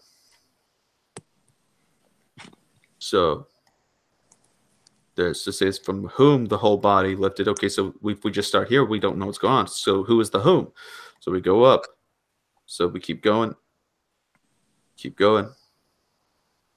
So let's say, for example, you can go about here, and you can probably fill in some context if you want, and you just go, and he gave some apostles and some prophets and some evangelists. So he's talking about the gifts of the church. And he gives them for the perfecting of the same ministry till all come the age, and that we henceforth be no more children, tossed to and fro, be carried from every wind of doctrine by the sleight of men, but speaking the truth in love. So you could just stop like there, and that would be all you really need, and just go into it, exegeting each specific verse and focusing on each specific point that is and word that is addressed in there. So, and then you can move on to the next that would lead into something like, from whom, and that means you can touch back on with this previous verse, from Christ, from whom the whole body fitly joined together and compacted. And then there you go, you have your next subject then, which talks about the growing in Christ. And then which leads into the issue of he calls them from the impurity of the Gentiles. So in my honest opinion, it's really more so about the certain verses. And even if it has to go for a chapter and a half, do what you need to do. Thanks. I appreciate it very much. Hey, no problem, man. Thank you. All right, let's see. Up next. Oh wait, I just wanted to mention one little thing. Religious fanboy, I know I wasn't able to help you with the Bible study on the live stream, but if you want any help with research or any kind of additional comments, you can always ask me. Thanks, Dave. I really appreciate that. All right. All right. That's always good. Let's get to, hold up. All right. Where's the list goes? Veckel. That's Veckel's turn now. Yes. Can you hear me? Yes, loud and clear, son. Okay. I had a question about Luther because he was mentioned earlier. No, I didn't make any rice. Okay. Anyway, I was gonna say, there's this report that he was, anti-Semitic and stuff. Now, those that defend him would say that he wasn't anti-Semitic. He didn't hate Jews. He just hated the ones that advocated things that were contrary to Christ. What are your thoughts? Was he actually an anti-Semite, or was he only attacking the Jewish, Judaism? Well, based on my whole looking into it, I do believe, and this is of course because I think that men are fallible, and Martin Luther is definitely no exception to that matter, that he was anti-Semitic. He did have, unfortunately, some issues about that. So, like, when you have some of his writings, like, for example, like, I believe, what was it? I think, let me make sure this is written by him because I'm seeing something. But at the same time, it's still connecting back to Hitler, because Hitler did use the his work as sort of a justification of where he did get his ideas. But one of the books that he wrote was called "On the Jews and Their Lies," and this was just a bunch of statements that he would write that he just like had this sort of hardening in his heart that he just hated those who were Jewish, in terms of like the race, it seems. Let's see. Someone says one of our listeners were on live as well. Yeah, I'm seeing some in the chat, by the way. Sorry, I'm not trying to get distracted. But like, for example, let me just read a bit of what he says. This is in the beginning. He says, quote, "I had made up my mind to write no more either about the Jews or against them, but since I learned that these miserable and accursed people do not cease to lure to themselves even us, that is, the Christians, I have published this little book so that I might be found among those who opposed such poisonous activities of the Jews, who warned the Christians to be on their guard against them. I would not have believed that a Christian could be duped by the Jews into taking their exile and wretchedness upon himself. However, the devil is the god of the world, and wherever God's word is absent, and he has an easy task not only with the weak, but also with the strong. May God help us. Amen." So that was his introduction, but you keep going into it, and he just basically like little like phrases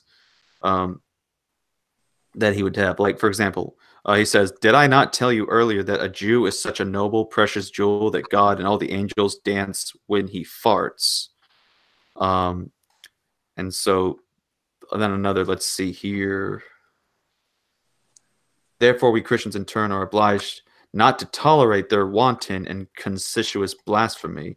Accordingly, it must and dare not be considered a trifling matter, but a most serious one to seek counsel against this and to save our souls from the Jews, that is, from the devil, from eternal death." So you can keep reading and find like a lot of things where he even at one point kind of says that, like, we should like destroy their businesses and their homes. And yeah, like he was definitely very anti-Semitic. Type so of it wasn't just so yeah. Based on what you're saying, it doesn't sound like he was just against the religion, but it sounded like he was taking it a step further. Yeah. In fact, here's the most controversial one. "But what will happen even if we do burn the Jews' synagogue and forbid them publicly to praise God, to pray, to teach, to utter God's name?" Which is something he did advocate, even like saying to forbid them from praying to God and praising God, or to even utter God's name. He kind of wanted them to stop doing that and make it illegal. He says they will still keep doing it in secret. If we know that they are doing this in secret, is the same as if they were doing it in public. For our knowledge of their secret doings and our toleration of them implies that they are not secret after all, and thus our conscience is encumbered with it before God. Wow. Yep. I've heard the stories about him being anti-Semitic, but I never really delved into it to see what he actually said. Well, the best work that shows what his colors were behind that is in the book On the Jews and Their Lies, which is the one book where, I mean, even there are Lutherans that accept the fact that he was anti-Semitic, just like in the fact that, unfortunately, for Calvinists, we have Calvin that did affirm like the idea of the kind of theonomy, to the point that they believe that the Old Testament laws should have a sort of moral application and applying to how today's punishments should be carried out, including if you affirm heresy, you should be put to death. And so that's, for example, like the whole Servetus and these other instances where, you know, because it wasn't just him. That was like everybody at that time too. Even Luther had that kind of concept. And again, there's where Luther would be flawed as well. Well, even after that, I mean, guys, he had great minds like Greg Bonson passed away back in '95. He also was a theonomist, as far as I know. Yep. Yeah, he was. Sad to hear. But yep. But hey, what can you do? Yeah. But anyways, thank you for your question, man. Yep. Also, I just wanted to point out that as soon as I quoted that last thing from Luther, where he's talking about, you know, even if we burn down their synagogues, I liked how it sounded like Veckel's kid was going like, no. I was gonna say that too. Yeah, it sounded like she said no. Perfect timing. Exactly.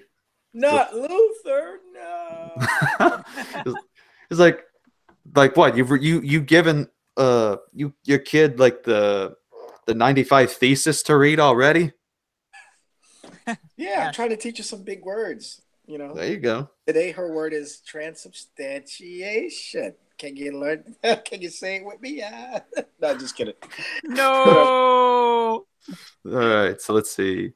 Oh, I got another question later on. All right. Someone else is next. Okay. All right, gotcha. So let's see. Catholic traditionalist, then. You're up next on the lineup.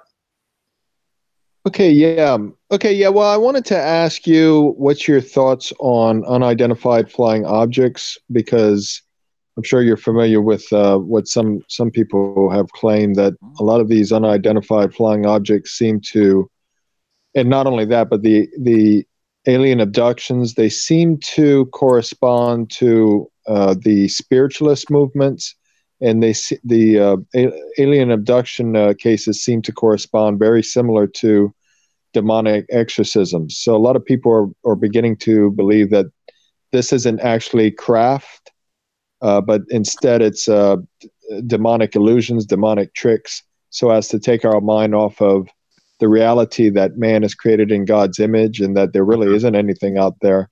But instead, the demons want us to believe that we live in sort of like a Star Trek type universe where there's billions of trillions of zillions of other life forms in the universe, and that man is really insignificant in the whole scheme of things.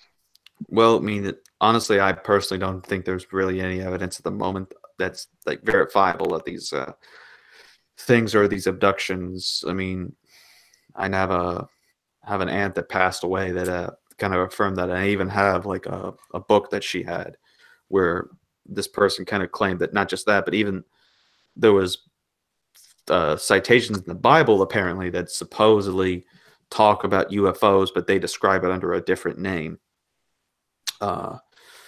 So as far as that goes, I mean, I think that no one can really know, and I think that to try to make it like a big focus, like some people try to do, would indeed be sort of a distraction that is used. I wouldn't have a problem if these, you know, billions and billions of other life forms existed on other planets. I mean, God is able to create as he wants, but I think for us to try to spend that being most of our focus as Christians, that gets away from the point of being a Christian. It's like we honor God and we should be more studied into his word instead of these whole like crazy things that, you know, people try to make out of this stuff. So that would be my thoughts. Yeah, I understand. And I think another reason that they use is that God became man. He became human. Right. It would be kind of strange to say, well, he also became Klingon or Vulcan or a billion other creatures.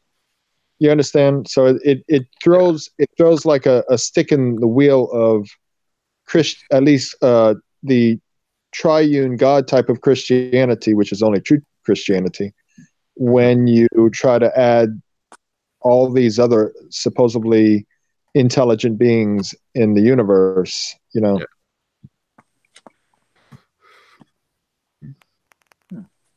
Yeah. Well, thank you for your question then, man.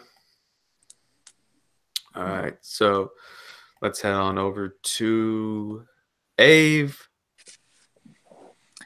All right. Well, as I mentioned before regarding Pentecostalism, I just want to preface my question with a little bit of a brief story. I mentioned before that my ex-girlfriend, she was very religious, and she was Pentecostal. Now, she told me that what she believed and what I believed, being a Roman Catholic, that we believe the same things, except that Mary was not a saint, according to her, which, I disagree with. But, and then one day she wanted to take me to her church, and I said, okay. So I go to her church on a Wednesday night, and this was unlike any other service I've ever seen in my life. I mean, there was a rock band there. There was guys with like guitars and drums, and they were playing songs from Michael Jackson. The so-called pastor was some dude in his 20s in blue jeans, in a polo shirt, wearing a fedora. Now, he did have a good message. He was talking about helping homeless people, which, that's always good. But he didn't read from the Bible. He did not quote Jesus. He didn't even mention anything. And there was no communion. There was no prayer. There was nothing. And I walked out of there thinking that she is so brainwashed by this completely illegitimate type of thinking, and it was just mind-boggling. So my question is, like, which facets of Christianity are legitimate or illegitimate? When you're talking about Jehovah's Witnesses, evangelicals, Pentecostals, Catholics, Methodists, all that. Like what is legitimate? Because in my honest opinion, when I saw this whole Pentecostal display, I mean, it was just, I honestly thought it was like a mockery. Mm-hmm. And I don't like to say that, but like, it really was. It was shameful what they were doing. Yeah, well, it always depends on the. Yeah, I mean, it always like depends.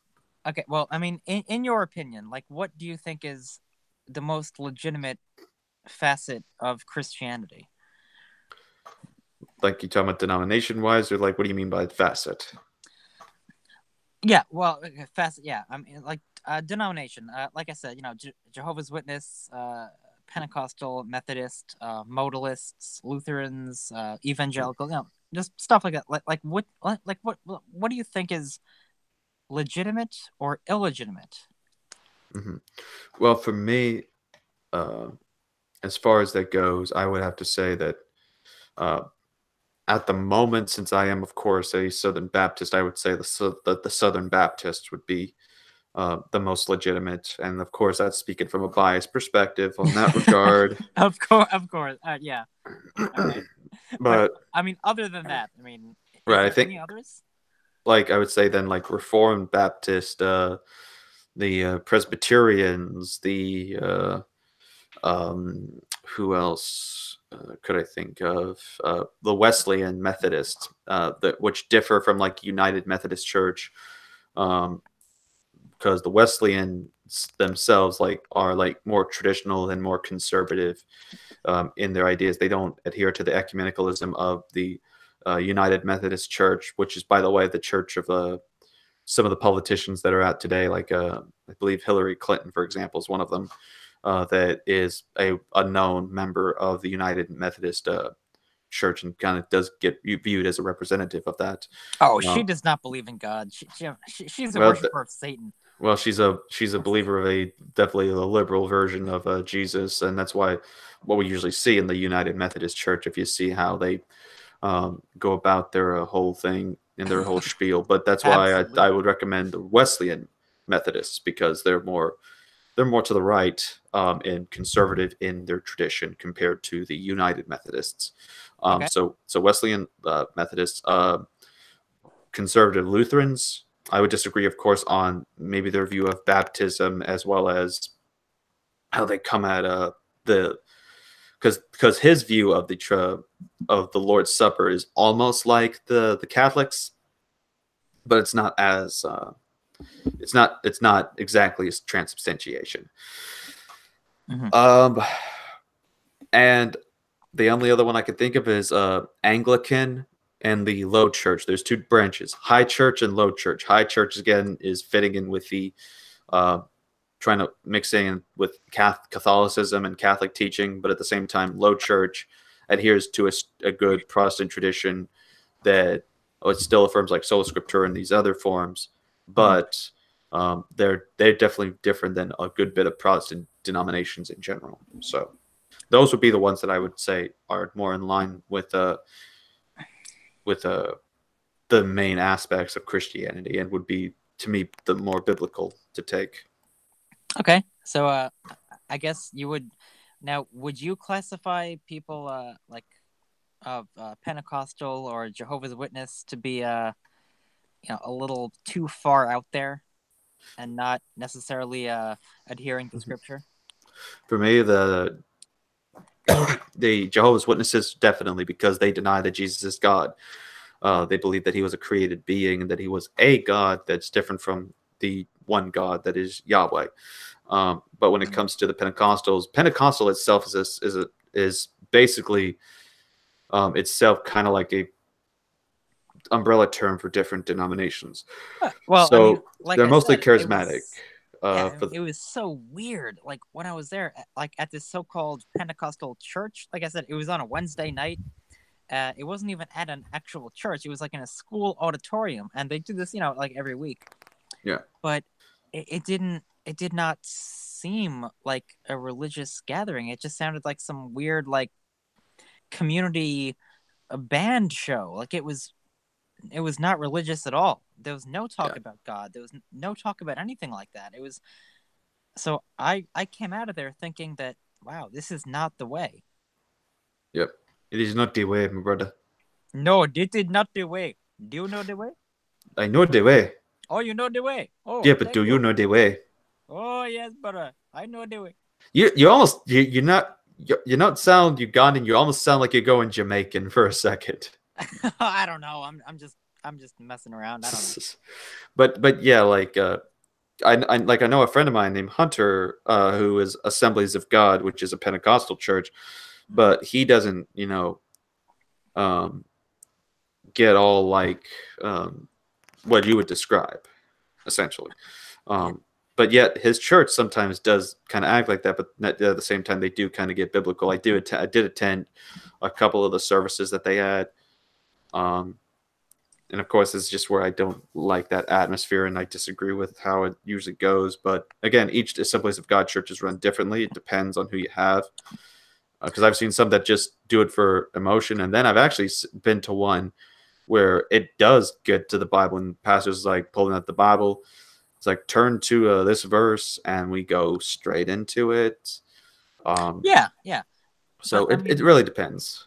It really does. And like I said, it was not a bad experience. It was just confusing, because the so-called pastor in the fedora, he was, talking about helping the homeless and helping those less fortunate, which, overall is a very good message, but he didn't really reference anything in relation to Jesus or the Bible.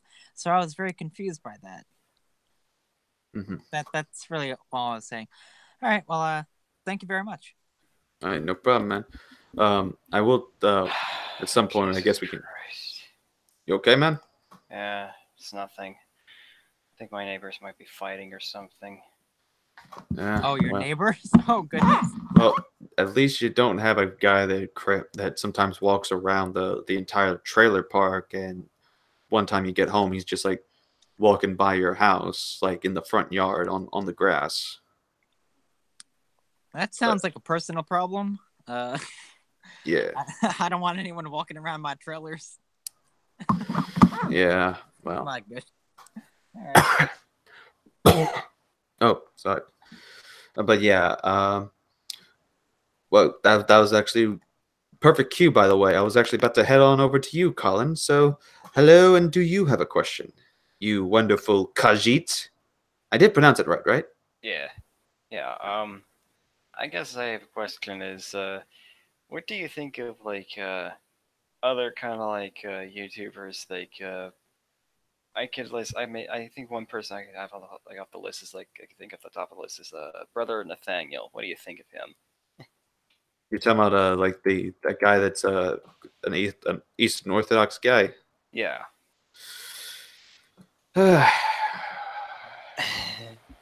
My thoughts on the guy is that like he's, besides being in a false religion, which is Eastern Orthodox, which by the way I just replied to the guy that's an Orthodox apologetics channel. Apparently he might be curious of wanting to come in, I guess, but so we'll see how that turns out. But I mean, Bishop Nathaniel has been a guy that not just known for his Eastern Orthodox stuff, because as far as what I've seen, he's also very anti-Semitic from what I've heard. Yeah, he very much is, because that's all he really talks about. Besides, because he's out in his because he's like his story is that he was a former Jew turned Eastern Orthodox. So that's like his main testimony, but now like all you have is a bunch of comments like here's just going from his recent to later on videos. Botching a coup in Venezuela. Christie sticks it to Kushner. The rabbi's impossible. Messiah. Has Trump fired Bolton yet? Murder of a Holocaust survivor. Let's see here. What's one of the one? Because he then just gets into a lot of politics. Oh, how to buy an election. Did Soros hijack the ACLU? Does the media run America? Which I believe in past videos I've seen him in. He's like, the Jews are the media, and therefore there's like this whole grand scheme. So I mean, he's definitely someone that's put out some interesting theories out there that is pretty much like some of the anti-Semitic people that just want to, make it, in my opinion, a game of who can be the most persecuted when there isn't those cases. Okay, wait, let me see here. Someone is trying to message me on Twitter. Hey, RC, I'm going to call it a night. All right, well, I do want to, because I do remember you had a question. Oh, yeah, I forgot what the question was. Oh, shoot. Oh, you... Gosh. All right. We already talked about Luther. Yeah, Luther. The name Luther reminded me of my next question. But I'll wait till How? All right. So, I mean, did that help out any with like what my thoughts are on him? And like, because personally, I would say like people just shouldn't like adhere to the teachings or even some of the stuff that he says. I think they're I don't take him seriously or anything like that. To me, he just seems like I don't know. I honestly don't know what to think of him. Well, just know that he is a very wacky conspiratorial heretic. Is what I'll say. Yeah, and there's also all right. Actually, I'll wait my turn next time. All right. So, hello. All right, and welcome to the Orthodox Apologetics channel. We'll get to you in a sec because Veckel says he's got a question before he's got to go. So, Veckel, what is your... All right. My question. Speaking of Luther, it made me think of Martin Luther King. Okay. I am, after doing some research on him, I am no longer convinced that the man was actually a Christian based off of his writings. I was wondering if you've heard of the controversy, and what are your thoughts on? Well, as far as I'm aware, there's only really one writing that sort of gets that. To me, I would say that he would be a Christian, but he's like he would be the liberal Christian. So in other words, kind of like the United Methodists today, they would affirm some of the essentials, but in terms of some of the minor aspects, there is kind of a bit of a problem in where they would go. And he was pretty much almost like sort of a social justice type of gospel that he preached, because he would preach some orthodox things about Jesus, and then he would kind of Well, that's part of the controversy. I mean, one of his writings, he seems to flat out deny the resurrection. Right, and that's where we get to it, is because the context for that, by the way, was something he wrote for a university class. And what happened there was that he was basically told to write something in which part of the way to get the grade was to sort of write as if you were in a case against it. So that would be the issue, and that's actually something that unfortunately is kind of happening in seminaries. I actually was talking with a friend of mine and helping him out with an essay that he was doing for college, and what the thesis was how has Europe affected Christianity? In other words, Christianity, in order for it to grow, it was different back then compared to what it is now. So how did Europe change Christianity ultimately? So in other words, it's not that Christianity affected Europe, but that Europe had an influence in doctrines we believe today. And so basically, like, how did we borrow from Europe? How did Europe influence, with its pagan ideas, influence us? And that's kind of where it's tried to insinuate, even though we kind of did make a little sort of degree on there. But that would be how some people come off at some, because that is, you have liberal teachers that are going to say things like, teacher there would say that, well, the Bible it hates women, as this same teacher at a Bible college university for Christians. So you have people that hold to some strange ideas that are teaching at these campuses, and they're going to, expect that in order for you to pass the test or to pass the paper, you have to sort of take like a, change your position for temporary bit stance, and then just do that so you can get the good grade. So I think that was the situation that's happened with Luther, because it seems to show in other like testimonials and writings that he doesn't deny the resurrection. I even think I addressed that one time in a video or a comment to a guy who did claim that after doing some digging into it.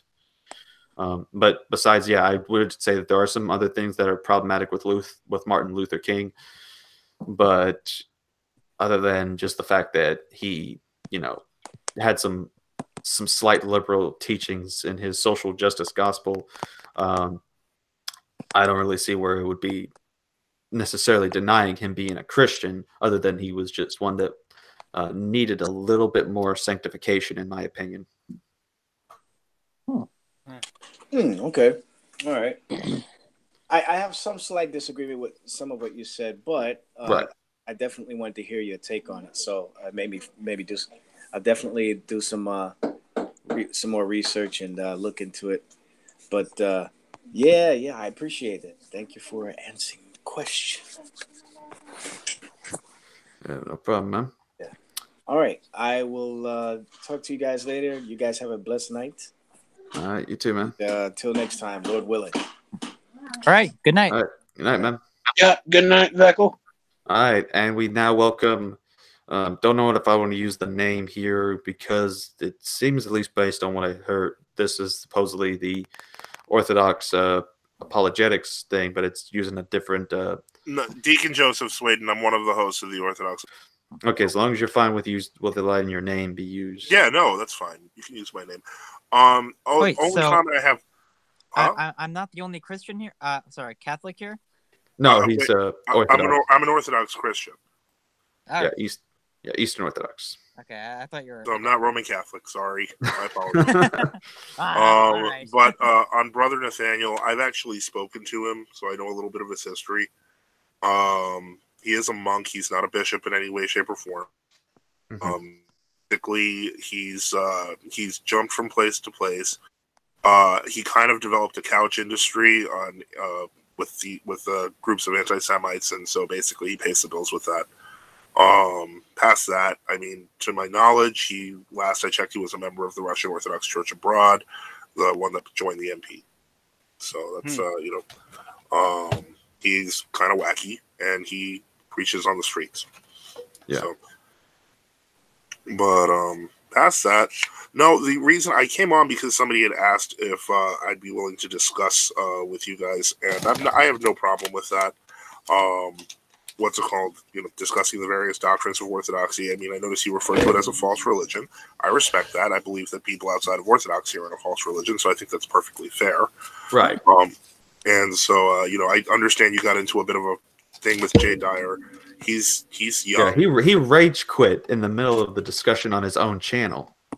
That's I'm surprised that I'm a little surprised. Well, someone rage quit on me, but I don't understand the thinking. He is young. He's still new at that, and so I don't. I'm not going to make excuses for him. He's I'm a true Orthodox, a traditionalist Orthodox. He's in the canonical church, as you would. So he's but it's never a good idea to get emotional in an argument when you're talking about theology. Yeah, he just kept calling me a retard most of the time, like a machine gun. By the way, this is one of the problems is that especially when the coming out of, and no offense to any Roman Catholics here, but coming out of a Roman Catholic background, the method of apologetic is usually one of attack, and that's not something that should be done when you're discussing orthodoxy, because you have to get right into the heart of what the fathers teach. And so that's one of the first things that anyone should do when they're doing Orthodox apologetics is stay calm. And so that's actually a shock. I can't apologize for Jay Dyer. I don't know him. But the point is, I can try to discuss Orthodoxy with you because I'd like to disabuse you of the notion that it's a false religion. And I'd like to see if we can get you into the true church. All right. I'm sure we can set up like I think that could be a good discussion, like a topic for the next podcast of theological discussion, or maybe because I don't know when y'all do y'all's streams. We usually do them on Mondays and Wednesdays. Somehow I got called into one for Friday. I wasn't expecting to, but yeah, I'd be glad to discuss. Yeah, because that would be my problem. Is like because Monday, Wednesday I work those days, so I definitely wouldn't be able to do those. But like we Thursday can set up Friday. a specific time for it. What's a good day for you? Like the only days that would be good for me are Thursdays and Fridays. Okay, so maybe next Friday. Would it be okay if I had I have a co-host, Father Enoch. If you want to bring a friend, you can. I'd be glad to do it. All right. I'm not going to just come up here and be like, become Orthodox and start shooting. I don't see a purpose to that. Right, and to me, I think that's where because they would be respectful. Because I mean, I've had discussions with some people, and that was the thing. I was kind of like being forced into it because I was in the shower, and this one friend of his was like, "Hey, all right, I already set it up between y'all." I'm like, "Wait, set what up?" And it's just, so it's like his fanboys really like wanted to see me go. Well, you know what's funny? It's like James was on earlier, and he was on our show. We had like a 2-hour argument with him because it was just impossible to argue. But the point is, he was really big on asking the Diamond Brothers, and a lot of their fans were like, "Ask the Diamond Brothers, call the Diamond Brothers, email the Diamond." We've called them and emailed them like 3 times this week now. So it's not that it's a lot of it's fanboying, and it's the point is, it shouldn't be about personalities. It should be about the the Word of God. It should be about the teaching of the church. Amen. Yeah. So that's the key there. Yeah. Anyway, what time on Friday is good for you then? Sometime I'm in Central Standard Time, so 6 p.m. Central Standard Time till afterwards. So that would be like 7 p.m. So like 7 to 9 then on Eastern Standard because I'm on the East Coast. So right, I'd be willing to put an episode of Ask RC Apologist off for just one night just to get one of these things going, because to me, I think at least this would be beneficial compared to the last conversation I had with Jay. Well, I think that I can't talk for the man. I've watched some of his stuff. To me it's kind of alien, and I've been doing apologetics for somewhere around 2 decades. Yeah. So it's kind of different. Right. But so I'll be glad to we can work out the arrangements on Twitter, to finalize it up for next Friday. Sure. And as I said, We'll see you then. That'd be great to have a discussion. It was nice talking to you. No problem. And by the way, before you do go, at least that's what I hinted at first for a sec there. Do you have a question? Since technically it would be your turn to ask a question on the show. Oh, a question. Okay, sure. Why do you think the Eastern Orthodox are heretical? Oh, my basis would it at first, and of course, this would where it would be. I would have to be corrected on it. I was told that they denied sola fide when I was told by a couple of people that are in it that y'all don't deny that. Y'all would kind of affirm sola fide.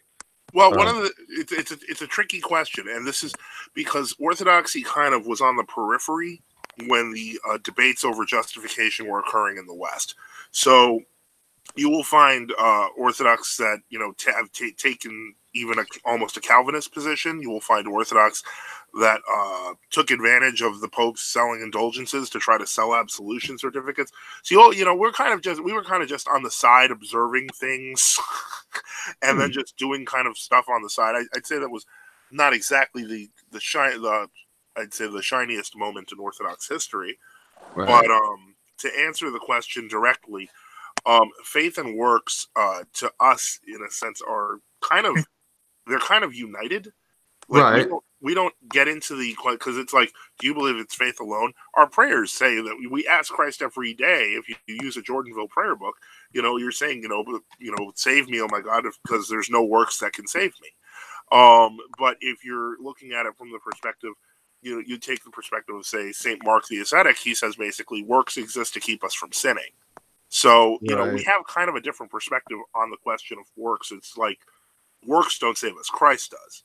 Right, so, but I guess the issue is not, because I hear that the same thing would be from Catholics, that they would say that, it is by just faith that's alone that saves, but the issue then is about, I think, justification is where the differences that Roman Catholics actually do have in their councils.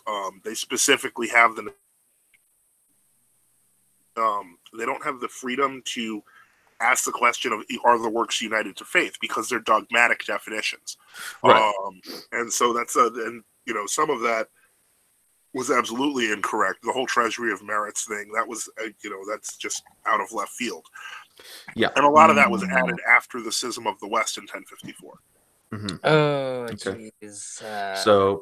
So there's, I think that thing would kind of be depending on like where y'all stand on the issue of justification, and then, but as far as what I really think I know for being the problem is some of the views on Mary, as well as the denial of sola scriptura. I think those would be like some of the problems that would make it heretical. Okay. Well, I mean, from our perspective, I know that you're not asking, but you're of the Baptist tradition, or what? Southern Baptist with a Calvinistic twist. Okay. For us, and we were actually just discussing this on our show, the lack of affirmation of Mary as the Mother of God kind of dangles into Nestorian territory. Mm-hmm. And so the point is, we consider that to be heresy. Right. But more importantly, it's all the stuff that was lost, because the Reformation had a good purpose to it, because Rome at the time of the Reformation was it was a debacle. I read one of Luther's early letters to the German princes when I was having a debate with another fellow in the Calvinist tradition, and I was dumbfounded, because I thought to myself, if Orthodoxy existed at that time, half of his complaints wouldn't have been there. Mm-hmm. And so, that's something that's of interest to discuss. But in the process, I would say that, the Protestant tradition has kind of moved towards throwing the baby out with the bathwater. And so, it's, there's a lot that needs to come back in order for, it to be the church, because we identify that as a specific body. Mm-hmm. All right. So yeah, but those would be like my reasons for why I would view it as such. Great. No, and I'm looking forward to discussing them. All right. Well, thank you then, man. All right. You gotta go. I won't keep you. Yeah, no, that's fine. You have a great night, and we'll talk next Friday. We'll work out the details on Twitter, but I'll go with tentatively 7 to 9 Eastern Standard. Okay. All right. Have a great night. You too, man. Take care. Bye. All right. So far, good. By the way, also to Ave, someone that you may know is in the chat, Sparky Wolf said, "Hey, Ave." Oh, he's in the chat. Oh goodness. Okay. Hi. It's like everyone that you first. It was Michele here, and now we have Sparky. Are we gonna have to invite Sparky in here? Are we gonna have to invite a few more furries so to the point that we're almost like a clown car with a bunch of fursuits just lodged into it? Yeah, right. Like they all just pile out of the car. Like there's like 12 in like some little sedan. I would prefer that over clowns any day. Hey, Sparky, what's going on? There you go. So let's see here. Oh yeah, and HistoryNet has joined us. So welcome aboard. Then that means it's now your turn down the lineup. My Twitter name is Sparky also. Is it really? Wow. Okay. Hey. I thought it was Blanco. Yeah, it's Sparky as the main name, but it's the thing. Yeah. Yeah. Okay. Cool. All right. So, what's your question, HistoryNet? What's your favorite Final Fantasy game? I don't play Final Fantasy, so therefore I have no favorite. Oh. Maybe so you're an anime otaku, whatever person you are, but you haven't come across Final Fantasy. Yeah, because I don't have a game console. That is shocking news. Well, I would, but the last time I played a video game was Catherine, and I nearly had a seizure, or I did have a seizure, but I nearly bit my tongue off. So, well, I would classify RCA as a furry boo. Like a furry and a weeaboo. Like, don't say it like that. That just say, like, boy. Wanna make people suspect things. Okay. Doesn't that sound cute though? No, I'm a furry boo. I will come over there. Please do. Oh my, you are asking for it. All right. Oh my. You stay out of this, Michele. Well, anyway, yeah, I just got back from the modern day debate. The red pill was going up against the CEO of Atheist Republic. Right, yeah. I definitely wasn't going to bother with that one. It went pretty much how you expect it would. What? Well, I'm not going to say in case he's watching and he would make a decision to kick me out of the Discord. He's not. I don't care. Yeah. Well, doesn't matter. I didn't know if anyone else of his is watching, so they did post a link to watch this on his Discord. But yeah, like, to me, I just...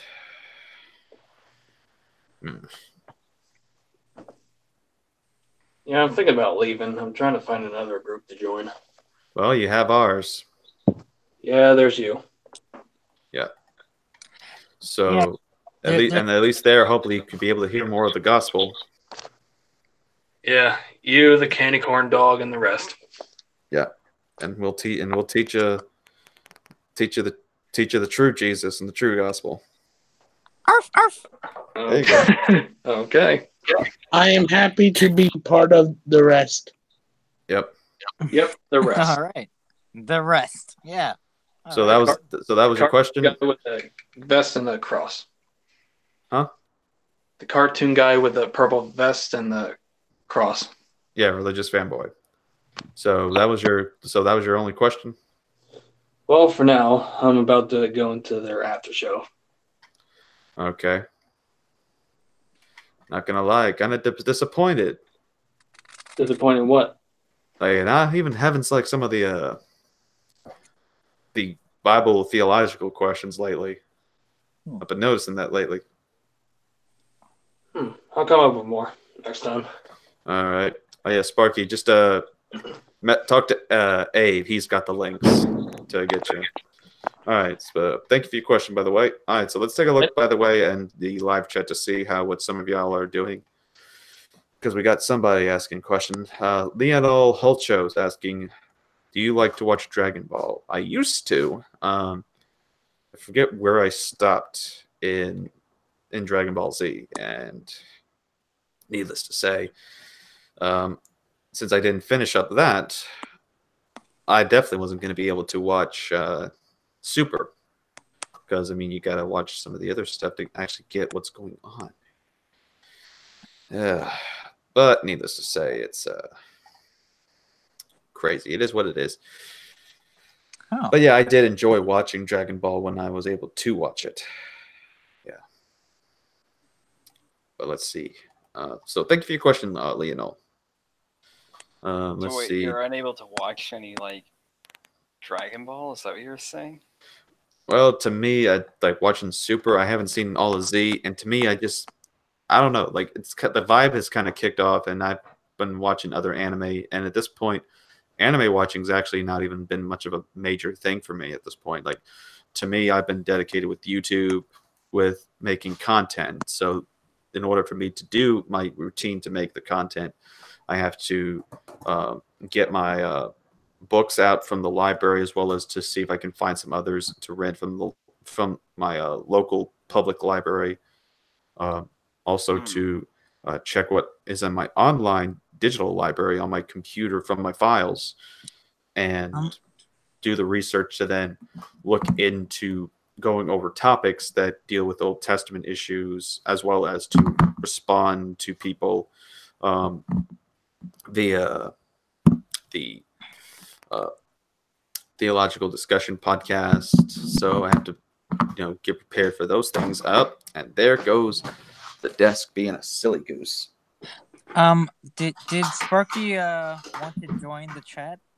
Yeah, he did say. Let me see. He said, "I'll be fine joining." Okay. All right, give me a sec. I'll send him the link. Yeah. Man, I am burning up in here. Okay.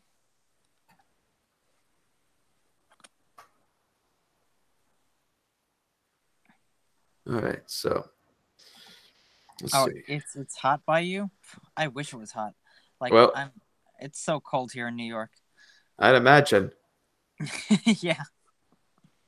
Yeah, but I'm in the South where it was 70 degrees one day. Then for some reason, after some rain, it then dropped all the way over to 40 degrees. So imagine that complete 180. Here it's sometime lately we've been getting days as cold as minus 35 degrees Celsius, or oh yeah, same. Here it's like negative 22 on Long Island. Yeah. No, I'm sorry, not negative 22. It's 22 degrees Fahrenheit, or like 20 degrees. So that's like negative something in Celsius. But yeah, it's below freezing. I mean, it's it's winter. Yeah, you New Yorkers in your weather. I walk and I talk and I live in New York. Yeah, you walk and you talk, and what I'm walking here, and then of course you got the Canadians, eh? I have a terrible Canadian accent. Oh, you got your terrible Canadian accent, eh? Oh, that's yeah. That's about right. Hey, that's about it, right? That's about it. It's about it. Yeah. I'm partially going Canadian at the same time. I'm also doing partly German, especially when I just for some reason, and I don't even know if anyone does say "yeah" over there in Canada.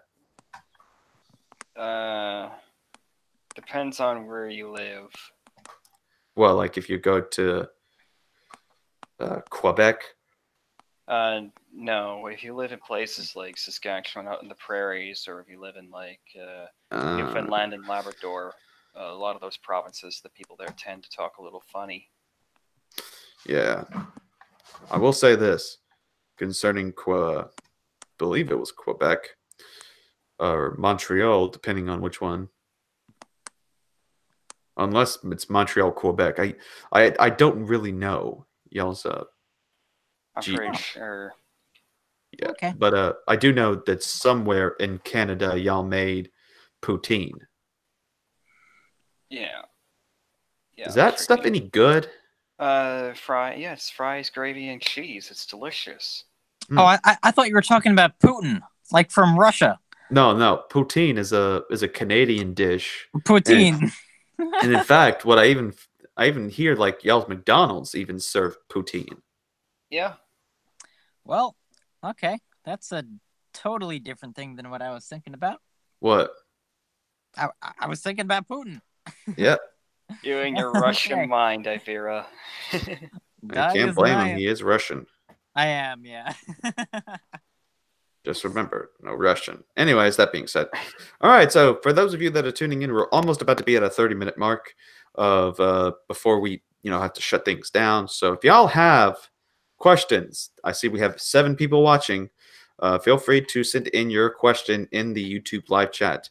We're still waiting on a man by the name of the Sparky. Oh, Sparky Wolf has says he's joined just about a minute ago. So let's see here.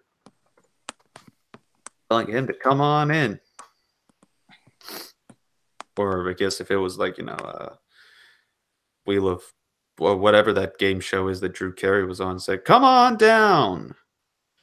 And we'll see where that goes. But yeah, we'll see if Sparky Wolfie here is able to. Has he done this stuff before? Yeah, I sent him the link. Oh, there he goes. Oh, okay, let me just actually speak of the Sparky. Oh, hi. Hey, what's up, Sparks? Hi. Not much. Hi, Sparky. Yeah, don't worry. And he would be as Arthur Morgan would call him. He's a good boy. Aw, he's a good boy. No, you're a good boy. Boy. Oh, sorry. Boy. Yeah. He's a good boy. Yeah. Sure. Yeah. Gotta have that masculine undertone. Exactly. That's the competition. Do you want to be called boy by Kratos or Arthur Morgan? Ooh. Kratos. There you go. Yeah, there you go. That's right. Well, all right. Now we figured out your taste in men, so now we have to baptize you in tons of holy water. Anyways, that being said. We would have settled with Arthur Morgan since that's a cowboy and we are America, but since Ave is orange, we're just going to proceed onward. Oflamo says the Price is Right was the show, right? All right. So let's I guess since we don't got anybody here, let's go straight to questions. Let's go into it with Religious Fanboy. Fanboy, are you there? Yep. Do you have a question you'd like to ask?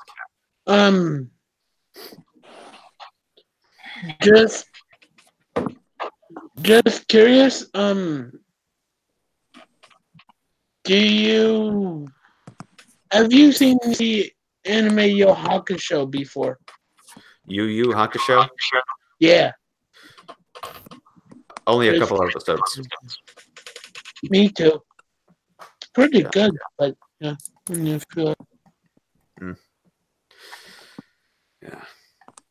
I think the only one that I can think of like a modern day example, at least based off of what I've seen or remember from Hakusho, and then what I'm seeing now, like clips of, is like that Hunter x Hunter thing, because it's like brand new characters that some of them that you see are like completely weird, and have these strange powers, and then same kind of concept then goes over to Hunter x Hunter. Whenever I tune in one day, I'm like, okay, I don't know who these guys are because I don't even see them in the opening credits or the closing credits, but I'm going to root for this one guy and I'm going to say boo to the other. It's like just kind of how I see it, I guess, at that point. But then again, that's Saturday cartoons for Toonami for you. All right, so is that all for your question there? Yeah, I'm not quite sure. I'm feeling better now, but my stomach's been kind of acting up and like kind of inconsistently. So I'm not sure how much longer I'll be in the hangout. But if I do, if you need to, just take a break and get some sleep or get some rest, man. Don't stress yourself out too much. Yep. But thank you so much, and it is very nice to meet you, Colin and Sparky. And like always, it's been fun talking to you, RC and Ave. Oh, you too. Hi. Okay. All right. Let's then go ahead into our order, which we've had some people leave, so that's gonna help be difficult for me to then look over to it. All right, then that leads us over to Ave to be our next questionnaire. Ave, let me hold up first. Pull this mic up to my face and front up to the mouth. Ave, how are you doing? All right. Now then, you, Yes. you handsome orange candy corn devil, ask me a question. All right. Well, I'm sure you've probably seen this going on in the news recently. This new abortion law that's been happening in New York, where basically the law says basically two things. One, I can feel the that, dread.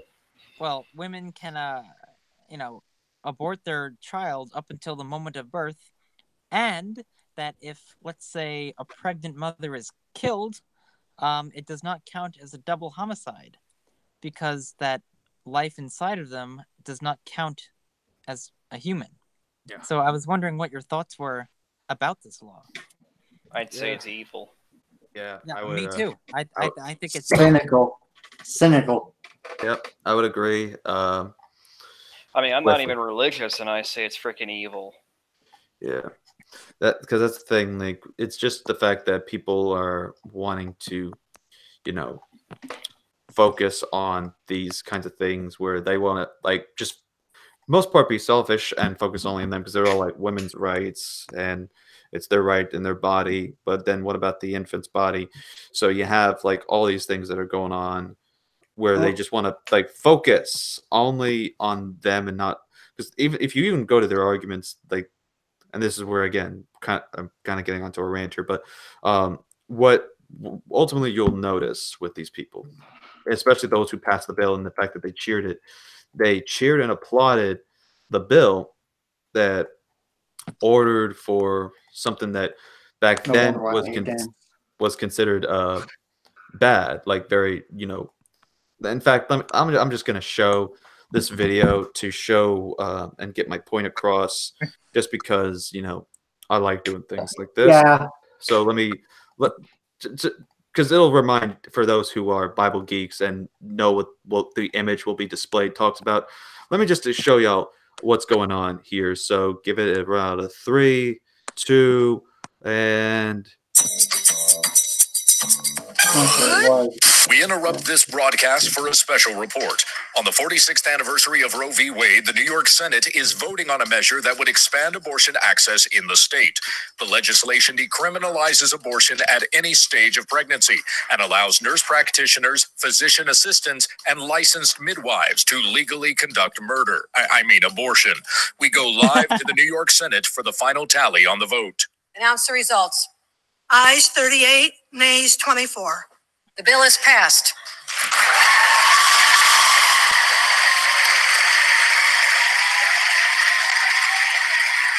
And that, folks, is historically abortion right there, offering your children, especially newborns, to a false god that would then soon be set on fire. Wow. So it's funny how we're trying to go back to barbaric practices that were practiced back then, but yet we're going to give it the disguise of the using it as something that's about the woman's choice. Well, the women also had choice back then. They didn't want it and wanted to use it for worship. So, yeah, there's... well, back then, pagans would sometimes sacrifice their newborn babies to an idol. That's what that was right there. That was the idol that they were putting it in, and it would be basically like an oven that they're putting it in and just setting it on fire. Oh, no, not an oven, actually. It would actually transfer the heat into the hands of the thing, and it basically lets the flesh melt off of the baby while it's in that thing's hands. So it was even more cruel. Well, nowadays we have third term or trimester abortion, where a doctor would put tweezers into a woman who's pregnant and tear parts of the baby when it's alive, Yeah. out of the womb and kill it. I mean, Yeah. how evil. Mm-hmm. Well, that's again where people are just wanting to focus on their own lives and be selfish to the point that they don't care about other human beings like them or even the sanctity of life. In other words, people that are just wanting to do another Holocaust, another genocide. And that's what we're seeing here when people are okay in allowing for abortion. Now, of course, there's a bill that's being passed in another area where it's going to illegalize all forms of abortion except one condition, and that is all, of course, the tough decision of if there are circumstances where the mother's life is at risk. That's the only exception where, again, that's then led to the decision of the woman. But other than that, every other concept of trimester or term, no, you aren't going to be able to get an abortion for that. And I'm behind that bill 100% of the way. And I hope that soon this bill would kind of make its way to the other states, including to hopefully in the future overturn the one that just passed over in New York. I hope so. I really hope so. Because I live in New York and I'm just ashamed at how people can vote for this and think that it's okay. But I guess a second part of my question would be when it relates to the Bible itself, is there anything, because we've seen this argument before from religious Christians regarding right to life and everything. Is there anything in the Bible that would, let's say, prohibit abortion, like specifically? That would prohibit abortion? Well, yeah, I mean, like, is this anti-Christian to murder? Well, in my opinion, it's murder, but like to get abortions like this, because like I said, we've seen a lot of Christian groups, who are anti-abortion, and I was kind of wondering why exactly that was. Aside from it being, downright evil overall, but is there anything biblically that kind of would back that up? Yeah, I mean, there's the verses where it talks about that the life is in the blood, and we know that there is, of course, that these infants do have blood, in their system, and that's at some point that would kind of develop, and that would be technically considered the living thing. And there's also in the blood, as in like that, they're part of the body, and so therefore it also has it depending on life because of the mother. So that's what we get, as well as Jeremiah 1:5. Before I formed you in the womb, I knew you, and before you were born, I consecrated you. I appointed you a prophet to nations. Of course, he speaks to the prophet, but again, he's still a human being like everybody else, so this would still apply. In Psalm 139, verse 13 to 16, he says the same thing in a generality towards people. He forms us and knitted together in the mother's womb, and we're still like living, breathing individuals. And in fact, in Exodus chapter 21, verse 22 to 25, it gives a death penalty for someone who causes the death of something in the womb. So let me hold up. I don't know why, for some reason, I think this was the stuff that Alex Jones was warning about, though. Yeah. Mm-hmm.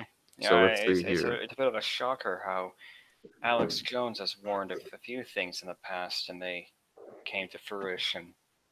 Gay frogs. Yep, them gay frogs, man. Don't lick them.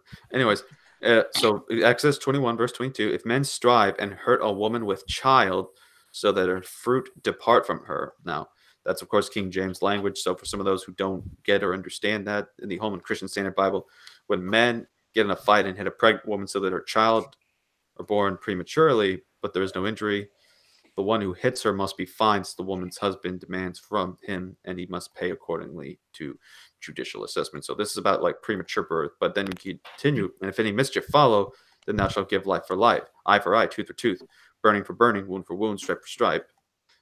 So right here, we're seeing premature birth, but it says if any mischief follows, or if there is an injury, or in ESV's sake, but if there is harm, so meaning that anything that would cause such a thing, that would be if death follows. as even John Gill points out in his commentary, according as that is, so shall it be done for the smiter, that if death follows. So the context here by mischief is in the context of death. The Hebrew word being used is ason. So if this is done, then yeah, that is eye for eye, tooth for tooth. So in other words, for back then, at least, they did capital punishment for those who do kill a child that was basically in the mother's womb, that was in a pregnant woman. Wow. Yeah. Yeah, I agree. So there is some things about it that gets mentioned about it being treated as living things, and especially considering the Bible's aspect, when they would do that, it was about life for life, eye for eye, tooth for tooth, hand for hand, foot for foot. So if that thing died, then and the punishment was therefore that the man who caused it had to die, then that just means and shows this person killed something that had life, and therefore the punishment was life for life.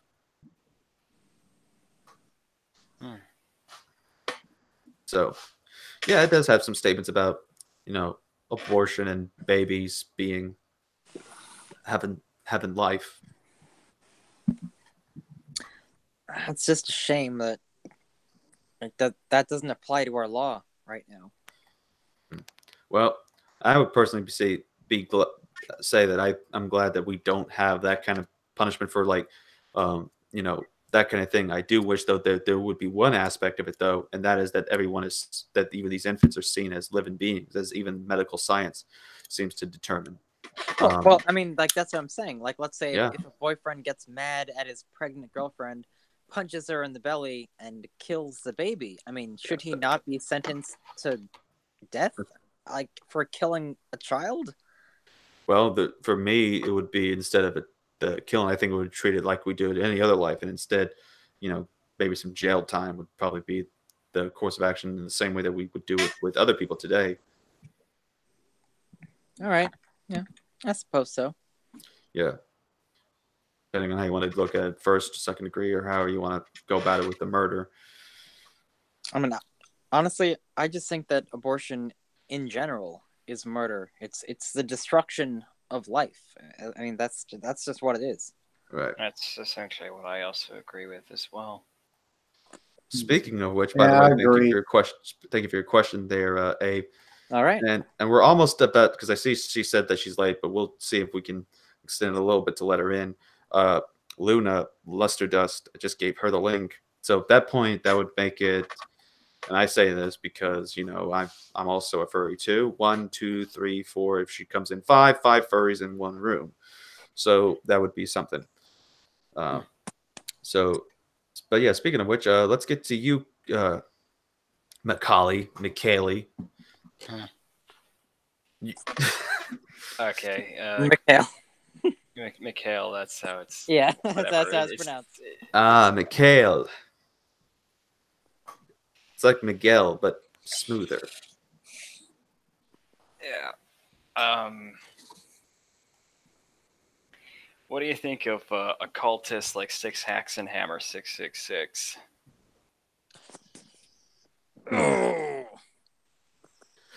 So the occultist Hammer.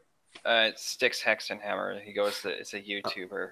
Oh yeah, I remember that guy. He actually reminded me of an old Catholic friend of mine from a while back. I haven't really seen a lot of his stuff, but I do know he's made some videos that do kind of pertain to certain topics that I've gone over before. Mm-hmm. I mean, because from when I tried looking to see if he would make constantly about videos going into religion, he seems to be definitely into politics, and it seems so far occultic literature. So I mean, I think, in my opinion, I don't know too much about the guy, other than that I disagree with, obviously, his view on Christianity and religion. So I guess that would be my general thoughts on him. Yeah. According to you said he's way too libertarian for you. How is he? Well, he's a libertarian. I mean, yeah, he is conservative, but of course he's extremely libertarian in the fact that he wants government to like literally do nothing for you. And I don't necessarily agree with that. You know, I think that government does have a place for citizens, but I don't know. He's very not for that. Well, if you want, there's always Christiania in I believe it's Copenhagen, Denmark. No. I'm talking like libertarianism. If he wants a place like that. No, I mean like, you know, he's the kind of guy who he does agree for the most part with conservatives, but he also tends to believe that government really doesn't have a place in a lot of things or aspects in our lives, which I don't necessarily agree with. But yeah, you know, that's it. Yeah. Well, is that all your question, by the way? Yeah. Okay. All right. Thank you for your question. Also, welcome, Luna. Hey. Hey. It's our favorite purple cat. Okay, so let me get this straight here. Got a maned wolf here, followed by a candy corn dog, a Khajiit, a purple kitty cat, a fourth, which is me. And okay, because now we're about to get to you for your question. But first, before you ask your question, my question is this: what is a fulf? It's supposed to be a fox wolf hybrid character. That's just fictional. Yep. You know, we also have a French word for that. We also call those maned wolves because we usually get mistaken of either being a fox or a wolf, but we're neither. I think a Khajiit would be a cross between a freaking mountain lion and a lynx. But y'all are neither. You're just a Khajiit. It's so mysterious. But anyways, that's interesting to learn about the fulf and its fulfiness. But that being said, what is your question? Wonderful, magical, mystical fulf that is Sparky. I don't know. It's about that. I was about to talk about that bill. It's ridiculous. Yeah. Well, we do take religious questions, Bible questions, anything you've got curiosities on. Where is the British voice coming from? Point being is that you got those definitely. Then something that I'm definitely an expert at in terms of questions. So if you have a curiosity that's been curiositizing that curious brain of yours deep in the regions, feel free to ask. It was something religious that got me a little curious. Would be the Ark of Covenant. What about it? Oh, okay. How it's been sealed away in a building and nobody can get to it except one person owns it. So I'm guessing your question would be, does RCA think that it is sealed away, or is it? It's sealed away in some sort of temple. One guy owns it. Yeah. You sure? Yeah, but it's off limits to public. You can't see it because it's got those old scrolls and stuff that said have it in there. Yeah, in fact, I'm seeing that there's actually like on the Wikipedia thing, it's saying that there's possible locations. It says, since its disappearance from the biblical narrative, there has been a number of claims of having discovered or having possession of the Ark, like Mount Nebo, because it says in the Apocrypha of 2 Maccabees chapter 2, that is written in 100 BC, that the prophet Jeremiah, being warned by God, that Jeremiah took the Ark and a couple of other things and buried them in a cave on Mount Nebo, informing those of his followers who wished to find the place that it should remain unknown until the time that God should gather his people again together and receive them unto mercy. Then there's this Ethiopian place that says, if I'm not mistaken, this is the Church of Our Lady Mary of Zion. which is an Ethiopian Orthodox church. So there's one place that claims to have it. I've heard of that. Now, Southern Africa. Could you please just clarify where Nebo is? Like Mount Nebo? Like, where is that? Let's see. Is that in the Middle East somewhere? It says that it's approximately 47 kilometers, which is 29 miles, slightly south of east from Jerusalem, near the east bank of the Jordan River. Oh. Let's see. Southern Africa, the Lemba people of Zimbabwe have claimed that their ancestors carried the ark. Let's see. Europe. France, Rennes-le-Château, then to United States, Rome, UK, Ireland, Egypt, in the Tuntakan. I'm not even gonna try to pronounce that. Some Egyptian pharaoh's tomb. So, okay. So I'm seeing like several people that are claiming that they have they claim they have the ark. The Nazis were killed for opening it up and looking inside. Yep, it is a definitely historical fact, and we know as well that archaeologists are. If you're an archaeologist, you hate snakes. It's that obvious as well. So got to be careful. Do not look at it, or else you turn into a skeleton. Or was it a skeleton? Or was it that your eyes blew up? I forget which death happened in the Indiana Jones movie because I'm. I think it's both. He melted. Their faces. One guy melted. One guy's skin and flesh melted off to just bone. Another guy's head exploded. I watched that movie again just last month. My goodness. I think they were just going for trying to be over the top with that kind of stuff. Yeah. Well, at least it was better than the second one with that compared with that terrible actress lady that was in it. Oh, the Temple of Doom. Yeah, because I found out apparently the only reason that she got into it was apparently just I guess she was having a little ongoing with the director or the producer of the movie. Kalima. Yep, Kalima. the dreaded Kalima. I don't think it works though over computer screens, Abe. So you're just gonna have to stick to your wolf. Ah, darn. I was reaching at the screen and nothing was happening. Well, who are you trying to get? I was trying to get to your heart. To my heart? Well, there's only one way you can get to my heart. McDonald's and movies. Good to know. Okay. I like the responses. Like as soon as I say that she's just out of nowhere. It's like good to know. Like, yeah. Sorry, I didn't mean to sound weird. Like she's planning something. She's like, "Yeah, I got this. Yeah, whatever. It's all good." I'll remember that for later. If you did. Hold up a second, guys. Okay.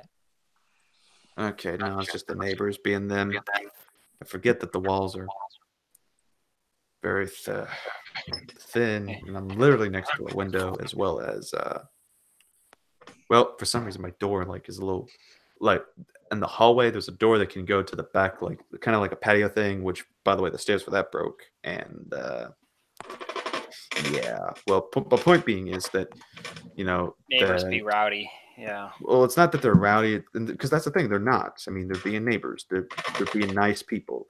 And it just at nighttime I just get paranoid because as I said before, there was the guy that walked by one time, and he normally does that. He just walks around the trailer park sometimes, and I don't even know which thing is his. Because he sometimes even goes through other yards to go to the next row of trailer park buildings. What in the world? Hold up I'm just gonna put a pause for a second. Is the whole furry community just piling its way over here? Because I'm over here and I see someone in the chat's Inu Okami. Okay, all right. Sorry, I did mention in the Raiders group that I was in a podcast and I told some friends. So maybe some of them saw that message and then they came here. I don't know. Well, I don't. Well, let's see who is. Let me just look him up then. Inu Kami. Inu. Inu's here. Oh, hey, what's up, man? Yeah. Yeah, let's see. I told Inu. Okay, yeah, only All right. Yeah, see what's this half wolf, half husky. Looks like a hockey player. Yeah, he's a cool dude. He's a cool dude. Well, again, if he wants to come in, again, you got the link. And I guess that you're like the master key for the furries to get in here, I guess. All right, I can ask. Because I like his reaction. He's just like, "OMG, I'm here." All right. He says, "Don't look at me. I'm full of sins." Like, well, aren't we all? That's why we're sinners saved. At least I know me, Luna, and Ave are. I don't know, but the other two guys, because I didn't get personal with them. Oh yeah, and religious fanboy. He's also saved. But as far as the other two, I don't know too much about them. So I even asked, so I won't make any assumptions of either decision, because the Bible says do not judge, so therefore I'm not going to automatically make a judgment without getting a chance to know them or anything along those lines. Okay. I think you've already might have met me a few times before, RC.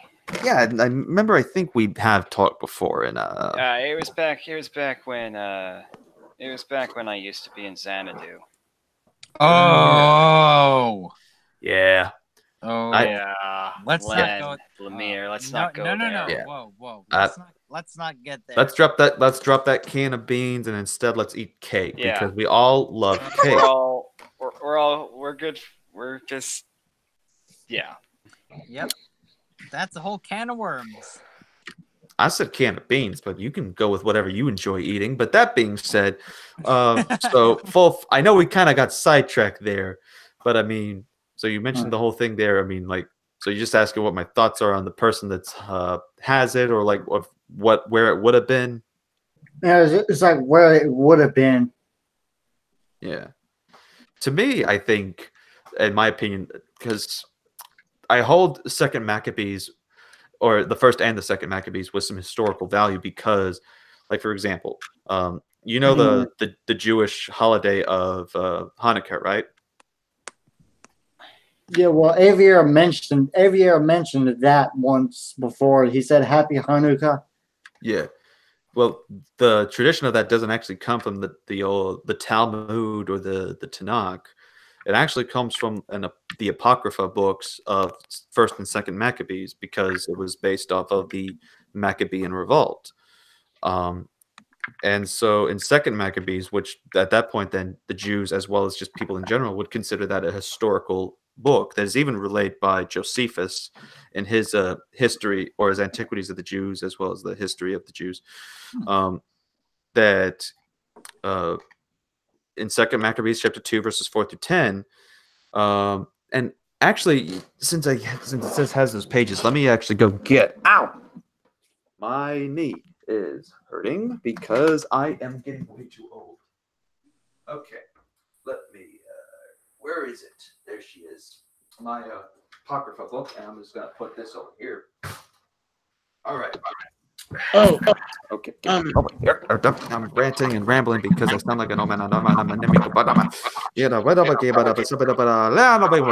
could be sounding like a microphone announcer for some reason. All right, then there we go. The Apocrypha, ladies and gentlemen. So let me go ahead. Huh?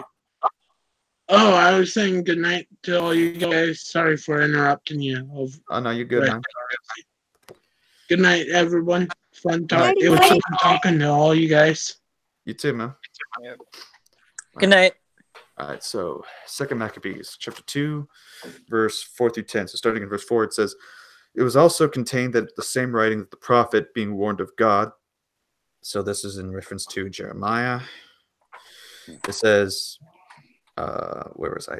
Oh yeah, commanded the tabernacle and the ark to go with him as he went forth into the mountain where Moses climbed up and saw the heritage of God. And when Jeremy, which this is the King James rendering in the Apocrypha of Jeremiah, and when Jeremy came thither, he found an hollow cave wherein he laid the tabernacle and the ark and the altar of incense, and so stopped the door. And some of those that followed him came to mark the way, but they could not find it. Which when Jeremiah, I'm just going to say Jeremiah instead of Jeremy, because that kind of sounds a little strange that we're calling an ancient figure Jeremy when his name was Jeremiah.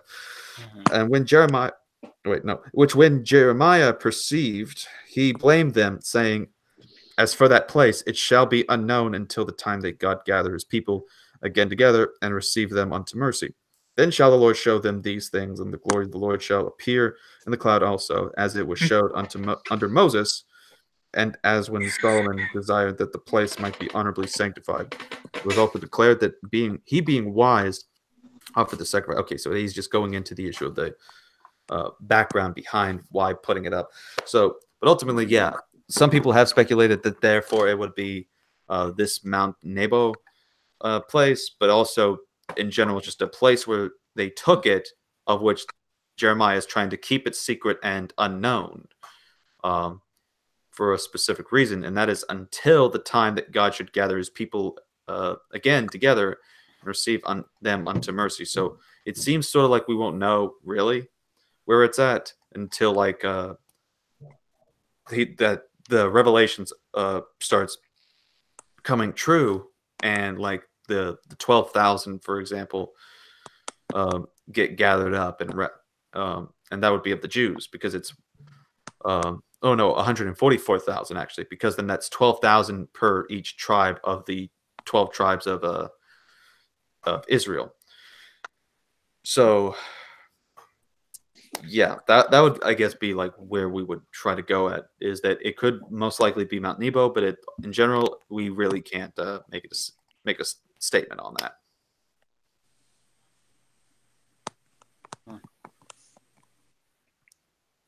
Does that help out any, Fluffy? No. No. Oh, hey, Inu. I think I made it worse. What's up? It's okay, I guess. Well, hey, if you ever have any questions, Ave also has my other personal contact on Telegram, so feel free to message me on there. I am very generous and friendly. I will promise I will not bite, but unless if you're for some reason I guess you're a half wolf, half husky, then who knows? We may get into roughhousing, which that's my favorite form of playing, by the way. That's how me and my nephew play. We get like Nerf guns, and we're talking like the big ones that can probably poke an eye out. And yeah, Nerf gun battle. That's because young men we fight with war. Anyways, that being said, welcome aboard, Inu. Thank you. For me, I don't really use Nerf guns. So it's for pussies. I use airsoft guns. Hey! We do not say guns in this Christian Discord server. You just did. And since Veckel's not here, I will carry on the tradition there. But anyways, that being said, all right. So it's called a blaster. There you go. But so we are expending the night a bit, since we have a chance to get this going. And we have, let's see here, 11:03, which means we were, by 3 minutes ago, we were supposed to go out. But to give the benefit for some of our new peeps that have just shown up, we are going to give and I hate my Twitter right now being filled with things such as, for example, the guy that is, because I'm usually tagged into other things, and I'm seeing a thing where just some random blue, like it's a what do you call a Beatles LSD trip man that is picking his nose for boogers. So I'm just gonna look away from that before I throw up my lunch. Ew. So that being said, for the last two people that are in here, that being Luna and Inu, they get the special privilege for asking 2 questions per their turn. so that way we can allow more of a conversation as well as to get whatever the curiosities have on this time that we technically are supposed to be out, but we're expanding it since we did get to that point during the middle of going down the line. So that being said, and again, it's first come, first served order, so that means Luna is up next. So Luna, you wonderful purple kitty cat that, my goodness, with that moon crescent on your head, how are you doing and what is your question? I'm doing quite well, actually. Just a little stressed, but doing all right now since I'm talking to you guys. All right. I do have an important question. Oh, yeah? Well, maybe not important, but I'm really, really curious about it. Okay. So, your video about calling that one Hebrew Israelite, it just I tried detecting at least some sort of giddy laughter in your voice, but no, you were dead serious the entire time. And I just want to know, how do you do that? How do you not start laughing at these weirdos? Well, it usually depends on who you deal with. I've dealt with the Black Hebrew Israelite cult for some time, and when it comes to them, you have to kind of just watch some of their videos, understand their lingo, and realize that sometimes these guys you get, if you go at it a certain way, you get a certain patience that you can then deal with. For example, this guy was calm. He wasn't like some of the guys you see out in the street that'll, for example, if I were to go out and meet one of them in the street and he just saw me, he would immediately come over, or he would shout out from the distance, saying, "Here comes Esau! Here comes Esau walking around. Esau, you Esau, you gonna get your head cut off by our Lord Yahushua when he comes back." And so you have these kind of guys, but over the phone, they can't see your face. They don't know who you are. And so when we had that conversation, it was like, okay, we're just chill. And he thinks that as long as I'm asking questions, it's like I'm just, I'm actually curious and having these sort of things. So it gives that sort of calm thing. And if he's not aggressive, even if he is saying some of these silly things, I can also be calm and collective because I'm there asking questions to point out the problems and their errors. And in fact, it's funny that you mentioned that. Tomorrow will be the upload of when I called another of them. Yes. Yes. But this time it'll be the ISUPK branch. Oh, and I forget where this group was. But again, I make sure to note that it's in a place where you can record the phone call due to one-party consent laws. So I know that I'm not breaking any laws or doing anything illegal when I do this stuff. So, but yeah, they'll be dealing with justification again, as well as the Apocrypha, which, by the way, we just read from. So that'll be an interesting conversation to hear.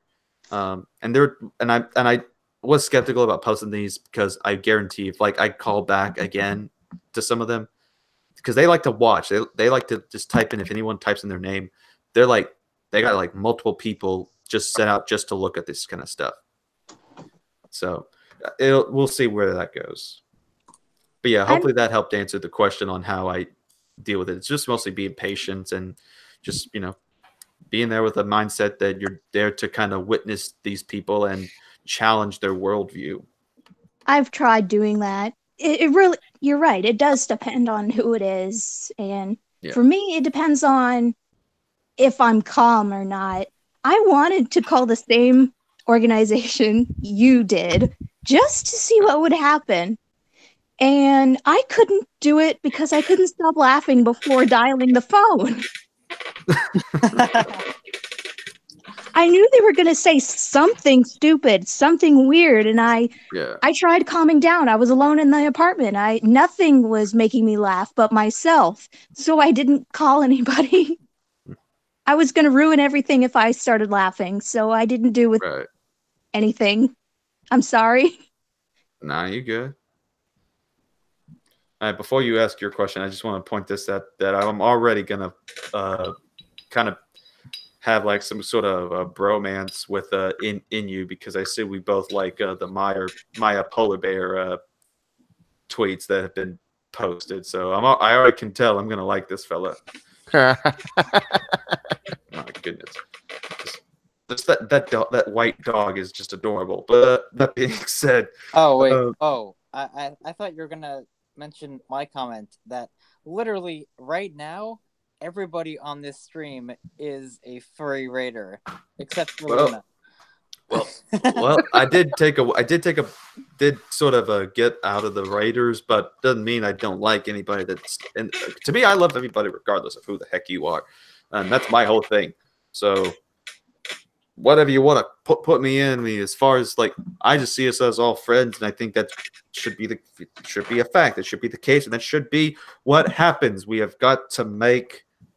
We're not making America great again or even huge. We're making America or just the entire world, fun, interesting, and friendly. Make furries great again. Now, of course, though, if you steal a book from my library, I will hunt you down with my Bible-thumping shotgun and make sure that you are knocked out unconscious for the total of 2 hours and 35 minutes and 12 seconds. Oh my. I count. Oh. Yep. But anyways, so all right. So Luna, you got a second question for your turn, unless you, of course, don't have any. Don't want to force anything on you. I did. And then I started laughing again. Okay. Wait, I already asked about Easter, didn't I? I think so. Yeah. Yeah, I asked you what you usually do on Easter. Yeah, we just eat catfish and chicken, and then we go find some eggs. And then we throw up after eating too much chocolate. Oh.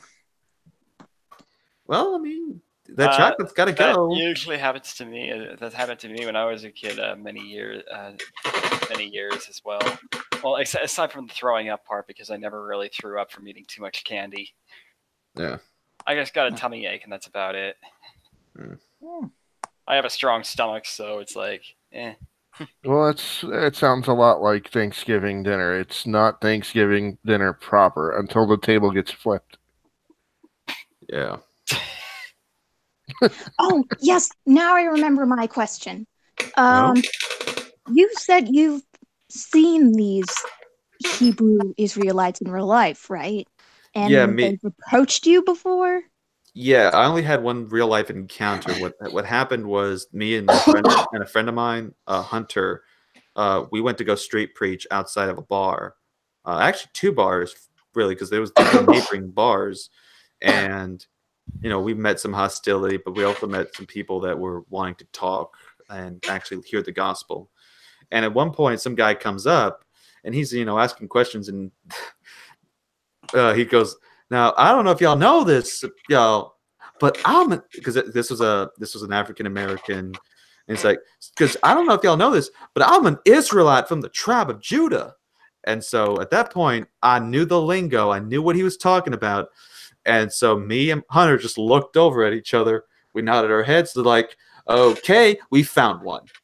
And so at that point, that's when we went full apologetics mode and started like engaging with some of the stuff. I even nearly got the guy convinced to have doubts about what they teach. So I'm hoping I kind of changed his mind and got him to leave, planting some seeds of doubt from the times I've known him, because he would say because he was part of IUIC, which they would believe, that what you should not friend or mingleize with white people, yet he would be going at a bar every time, getting drunk, and would be socializing with white Edomite friends. You're not supposed to do that in their group. They think that that's something you will not go to heaven for. That you should even just be separated from the Israelites if you caught doing that, and unrepentantly. So this was a guy who I think was kind of just starting to be in it, and I was able to put some seeds of doubt in him. So, but yeah, that was the one time I actually did meet him, and then we kept having meetings and discussing things until ultimately we only had 3 or 4 meetings, and then that was the last we talked to each other. But I try to make sure that each of those moments count. My question, I think this is a third question. I don't know, but my original question was Has anyone ever gotten physical when you try to preach the gospel? Because ever since I've met you, I was worried that someone's tried to hit you or something. No, but I have had people just simply like shout things. Like someone said, "I'm Satan, worship me," or then someone say Rastafarianism for life, like just try to shout it right in front of me, in front of people. I just either ignore them or call them out and just expose that foolishness. And Rastafarian? yeah, you know the whole like sort of Bob Marley kind of stuff, you know. Oh, right. And then what is it? And then I will never forget the time that somebody called the police on me, and I had, as I was street preaching, 2 police cruisers just pull up right in front of me, and 4 cops get out, and 4 of them. yeah, because each cop car works in 2, so they're just looking around, and it was fun too because like, you know, one of them was like, you know, we're just checking, you know, you ain't in trouble or anything. We know you're doing everything in your legal right. You're on the sidewalk. That's public property. You have the right to do what you're doing. Yeah, and that is not the fault of the police officers. Exactly, that's the fault of people who called the police on you. Exactly, because they disagree with you. That's right, it. right, and so that's what happened. Like someone said, like, we're just hoping, you know, you aren't saying like some, you know, profane things or, you know, some very vulgarity, and then one of the other police officers was like, well, I think if he did, that kind of defeats the purpose of what he's doing out here, right? Oh my God, that sounded like Officer Barbaretti from South Park. I love it.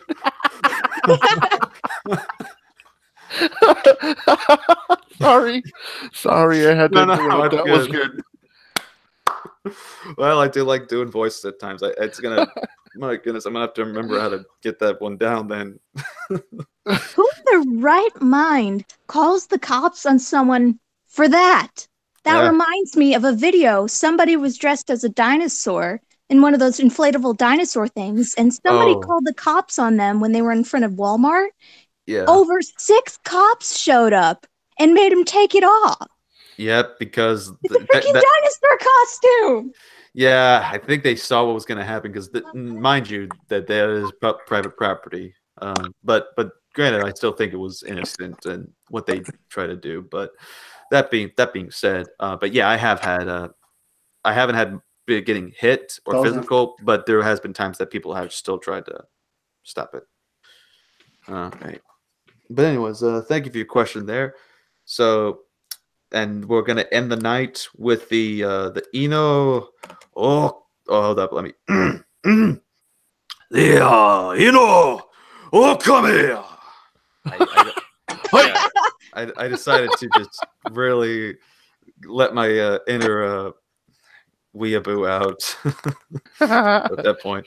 This is what happens when you just watch anime for a while by yourself. Oemo Shinderu. And so yeah. Anyways, welcome aboard, Inu. And is that right? Is it Inu? Inu? How do you want me to call you? Well, first for beginners, yeah, it's Inu. I've been called Inu. I've been called Inu. I'm just like, you know what? I'm cool with it. Whatever. All right. 2, if you only knew what I had tattooed on my arm, it may have something to do with the Tetaiga. Oh.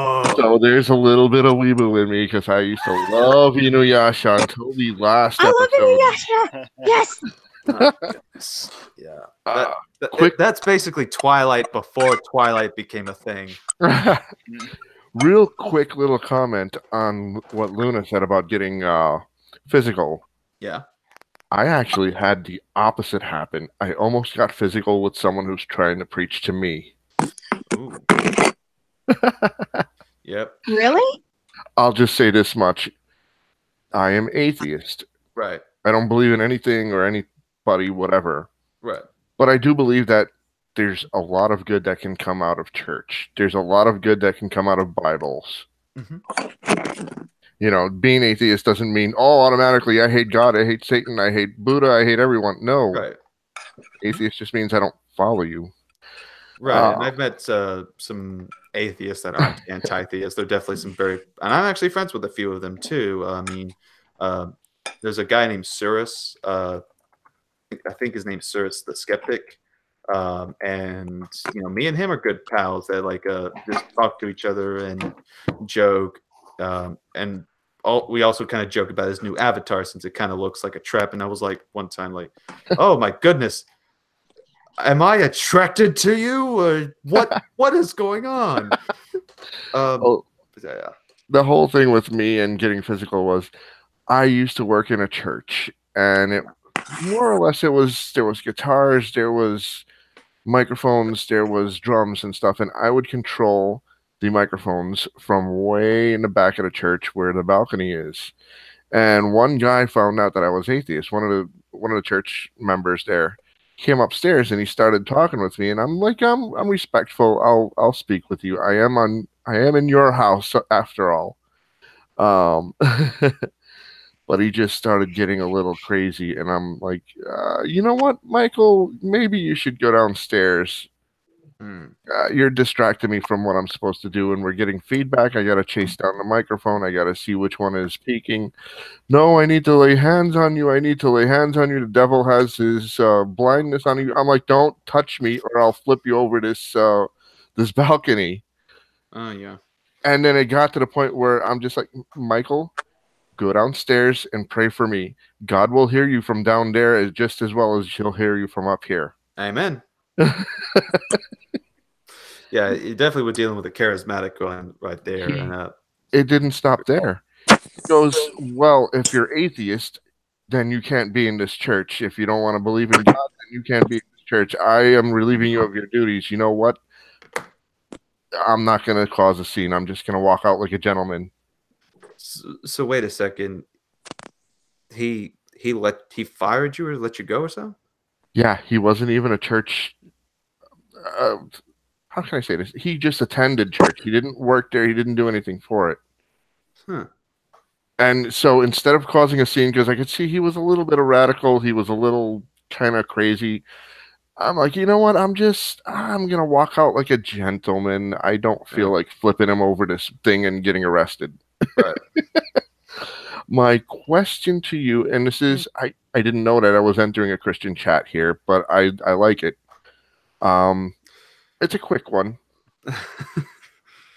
Which Bible do you like to read out of? Because there's so many. There's the King James, there's the New International, there's the Red Letter, there's the Good News. I mean, there's so many different ways of reading the same book. Oh, yeah.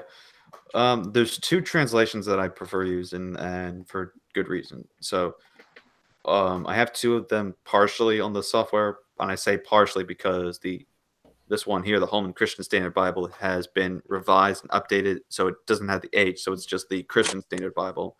And I use that because it tries to be an aim for more accuracy while still being very readable. So in other words, while trying to maintain trying to be translating accurate from the original languages, it still does it in a good way that reads it well. And to me, I think what sells me is how they translate John 3:16, which normally is, for God so loved the world, even though that "so" is not even in the original language. So it kind of, to me, it's just like trying to put an emotional spiel on it. So to me, it would be rather, for God loved the world in this way, which he's basically saying, here's how specifically he did. And I think now is not only honoring to the language of the original Greek, but it also does better to point out that there's specific ways on how God loves it, to the point that it still shows his wideness of love. But then I also read the King James because of not just that I grew up with it, but also that I deal with a group of King James onlyists and a bunch of like these new independent fundamentalist Baptist groups like Stephen Anderson and all these, and their internet apostles like Matt Powell and Ben the Baptist, who teach some very bad things, and they only will do, they don't accept anything that comes from another translation. It has to be King James. So when I use the King James, I try to also study just using that, to use that as the means of being a weapon against them and exposing their false teachings and such. So I do like. Oh my goodness! You scared the ever-living daylights out of me. Hey, Jesus! It's still adorable, but dang. Woo! Last thing I'm going to say is I like different Bibles because there's, like you said, there's different meanings sometimes. it gives you a better perspective. And like they say, scripture backs up scripture. Right. But hey, you also do have, since, like I said, since y'all have the chance to ask 2 questions since this is the period. So if you do have one that you do sincerely have a genuine question of, hey, feel free to even ask something that's like you feel might be a challenging one for me. I've handled all of them. You should see some of the content I have. I deal with like some very challenging things you won't normally hear from some Christians. Oh man, I want to, but I know you're in a hurry to get out of here. Oh, I'm not in a hurry, man. This as soon as we're done with you, that'll be it, man. And I don't care how long that would take, as long as it's because you're new too, and this would be a good chance for us to know each other. Oh man. All right. You know what? I'll just ask it because even though I kind of know what the answer might be, I'll ask it anyway. Okay. Only because your name kind of reminds me of someone else. Are you familiar with R.C. Fox? Oh my goodness, I knew that question was about to come up. Oh, I see Abe right there. Yeah. Yeah. And I've been mistaken, like having some kind of relation with the guy before. I'm not related to him, if that's part of the question. But No. But I have looked at him and been familiar with him, especially from what I've heard from Ave. And I just want to say this one thing, especially. I mean, when I saw the fursuit of the guy, that was, I gotta say, that's probably been the most interesting and adorable fursuit I've ever seen in my life. I will say that much at least. Well, I'm not gonna pester you too much about that. I'm just gonna say, in the situation that he was in, because I don't know all the facts, so I'm trying not to go into something that may be wrong. Okay, fair enough. As far as I know, and I might be wrong. I'll own it. I'll eat it if I'm wrong. Gotcha. He was accused of some pretty malicious stuff, but not convicted yet. All right, I don't think he went up in front of a judge yet. He didn't get convicted. So as far as America's law is concerned, he was still innocent until proven guilty. Correct. In the situation that he was last year, do you... Oh, man. Do you think... This is such a hard question to ask. Hey, I usually get those. Again, feel free to go hard on me if you need to. Although it's just hard for me to bring it out of myself because RC was a little bit of a friend to me. Yeah. I wonder if all of that drama and all of that stress that was on him that caused him to take his own life. Do you think there'd be any kind of redemption, any kind of forgiveness for doing something like that? I mean, like, let's say he really was just falsely accused. Because we don't know if he really was or if he wasn't, because he killed himself the day before he was supposed to go up in front of the judge. Right. So nobody really knows except for him, and he's dead. Yeah, well, I think he was innocent. Right. So... I think he was innocent, but Dogpatch wanted to make a big scene about it. Well, Dogpatch likes to make big scenes about everybody. But let's not if he's innocent. Right. So let's get to that. So let's say this. Regardless, whether he was guilty or innocent, and he does this. That blood is on Dogpatch's hands. All right. Well, let's not bring him into this. Let's focus on the topic here. So the question. So let me see if I get your question right. So, based on what happened and he took his life, you believe that there's any redemption or any salvation for him, even after that, right? Is there still salvation for someone who takes their own life if they just went through a mental breakdown and they really don't know what they're going through? Because that's what I'm assuming he went through. He was having a bit of a meltdown, and that's kind of why he killed himself. Well, here's how I would deal with it, because I have had to wrestle the same kind of problems, considering the fact that I've lost one of my exes. Actually, I mean, died. I'm sorry for being a jerk about it. No, dude, you're not being a jerk. Don't even think that. You're perfectly fine for asking such. I'm saying this because I don't believe he went to heaven or hell, because I don't believe in heaven or hell. Right. I'm just curious what your thoughts are, what your opinion is. Right, exactly. And so my opinion on this would be this: that based, as I said, I've gone through this before. My one of my exes killed herself with a shotgun, and then my brother lost. Jesus Christ. Yeah.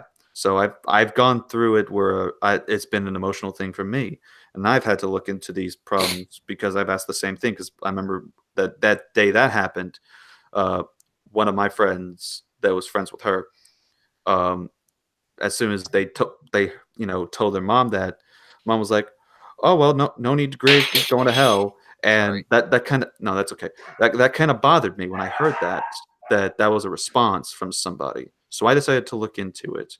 Yeah, like who are we to judge who's going to hell or who's going to heaven? Right. We can't make that decision. And that's why ultimately the issue of salvation and redemption is by grace through faith. And the issue then comes to this: what goes through that mind? You can even have things like deathbed conversions, for example, where that person has been an atheist, for example, all their life. And if they do put their faith and trust in him at that moment, before their death, then they are saved because they are saved by their faith, and that they repent and they turn to that. So when it comes to what happened with R.C. Fox, we don't know what went on to his head. That's between him and God. And so for what we know, depending on where he is, and like I said, you said you were kind of friends with him, and I know there's some people in here that were friends with him. So whatever they know, they can be with him on that. But even then, if there is a moment in that piece, in that time, that he manages to, because, for example, let's take some of the two situations that are popularly known for with suicide: hanging by rope and the monoxide thing in the garage. You still have a bit of life in that time, and so you got something going on in your mind, and you never know what could come up in that, including the fact that God reveals himself. And that would be probably the only way. It's not through an evangelist or some sort. It is God himself who then reveals the truth, and it's up to that person to accept it or not. So that point, there is always some point of hope of salvation and redemption that is done. And I remember I've even looked at people that were missionaries, and they suffer through persecutions and depressions that they get, and they even have suicide thoughts themselves. But the issue is that they still believed and would regret those decisions. Even some that managed to live on, they still say that the last thing that still went through their mind was that they regret doing that decision even before it killed them, and then they had to been brought back to life. So again, depends on what he is thinking. And for me, I can't make the decision on whether or not if he's in heaven or hell. I leave that up to God. And in my opinion, after hearing everything I have heard about RC, I hope that he is indeed in heaven. If I were to take a guess, I would probably say yes, because I think so far he was a model to be a good, decent individual by caring for those around him, bringing joy and laughter to some of those around him. The two things that get me is, I commented on one of his FA posts, or if it was Twitter or something. I commented on, before I ever met him, I commented on something, and we got to going back and forth. And then the first time I seen him in Anthrocon 2015, treated me as if we were friends for 10 years. Then I seen him again at Anthrocon 2016. Then he came up here for Apocalypse in Connecticut, and you know what? I made him feel welcome here. And at the time, my ex got really drunk and passed out, and it's hard to move a 250-pound mechanic to one side or the other of the bed. The other roommates, they were doing other naughty kind of things. I'm not going to... so I just was having none of that, so I went downstairs to spend the whole night downstairs by myself. Mm-hmm. He sees me walking into the game room. He's walking out of the game room. He looks at me. He's like, "Hey, what's up?" He sees because like my face is all weirded out and I'm just angry. Oh, nothing. That guy's drunk. I can't move him, and that guy is doing other things with another guy, and I'm like having none of that. So I'm gonna spend a night down here in the game room. Oh my God, I need to stay with you. That guy stood with me all night, made me feel better, made me laugh. He was a really good guy. And the thing that kills me the most about it is that the fandom that he loved the most, the fandom that he cared for the most, crucified him before he went up to the judge to see if he was really guilty or innocent. Yeah. That's what kills me the most. I mean, it's almost 1 year that he's been dead, and I've had my little meltdown and cried and this and that and the other. Yeah. So I'm okay with it. I miss my friend, but it still angers me a little bit how people can just absolutely destroy somebody without knowing the truth. Yeah, and that's sorry for this whole rant.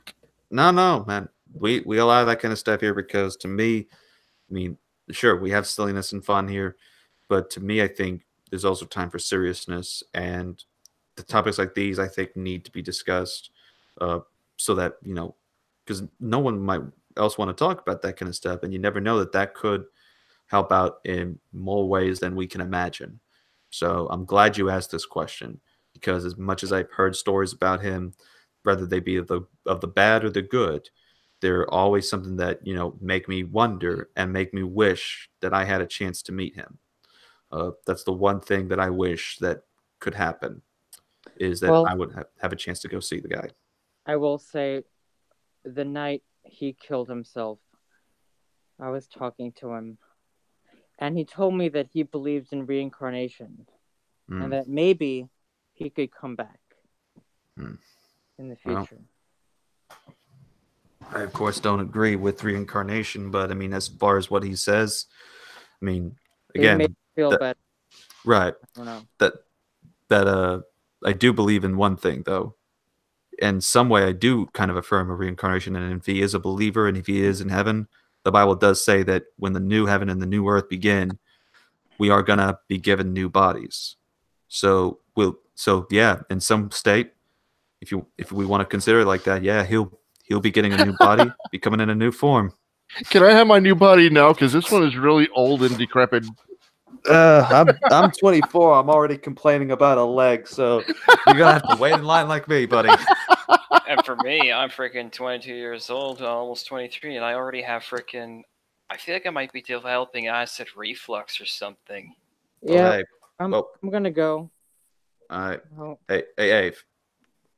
Be sure to check your Telegram, okay? I'm gonna message you. All right. So, anyways, that being said, we are gonna. This has been Ask Us the Apologist. I want to thank the people that have joined up, especially the new ones. All thanks to the master key that is Ave Nova, who is. Without him and his powers, we would not be able to access and invite some of these other furries, except for our friend Luna. So that being said, it's been RC Apologist. See y'all next time.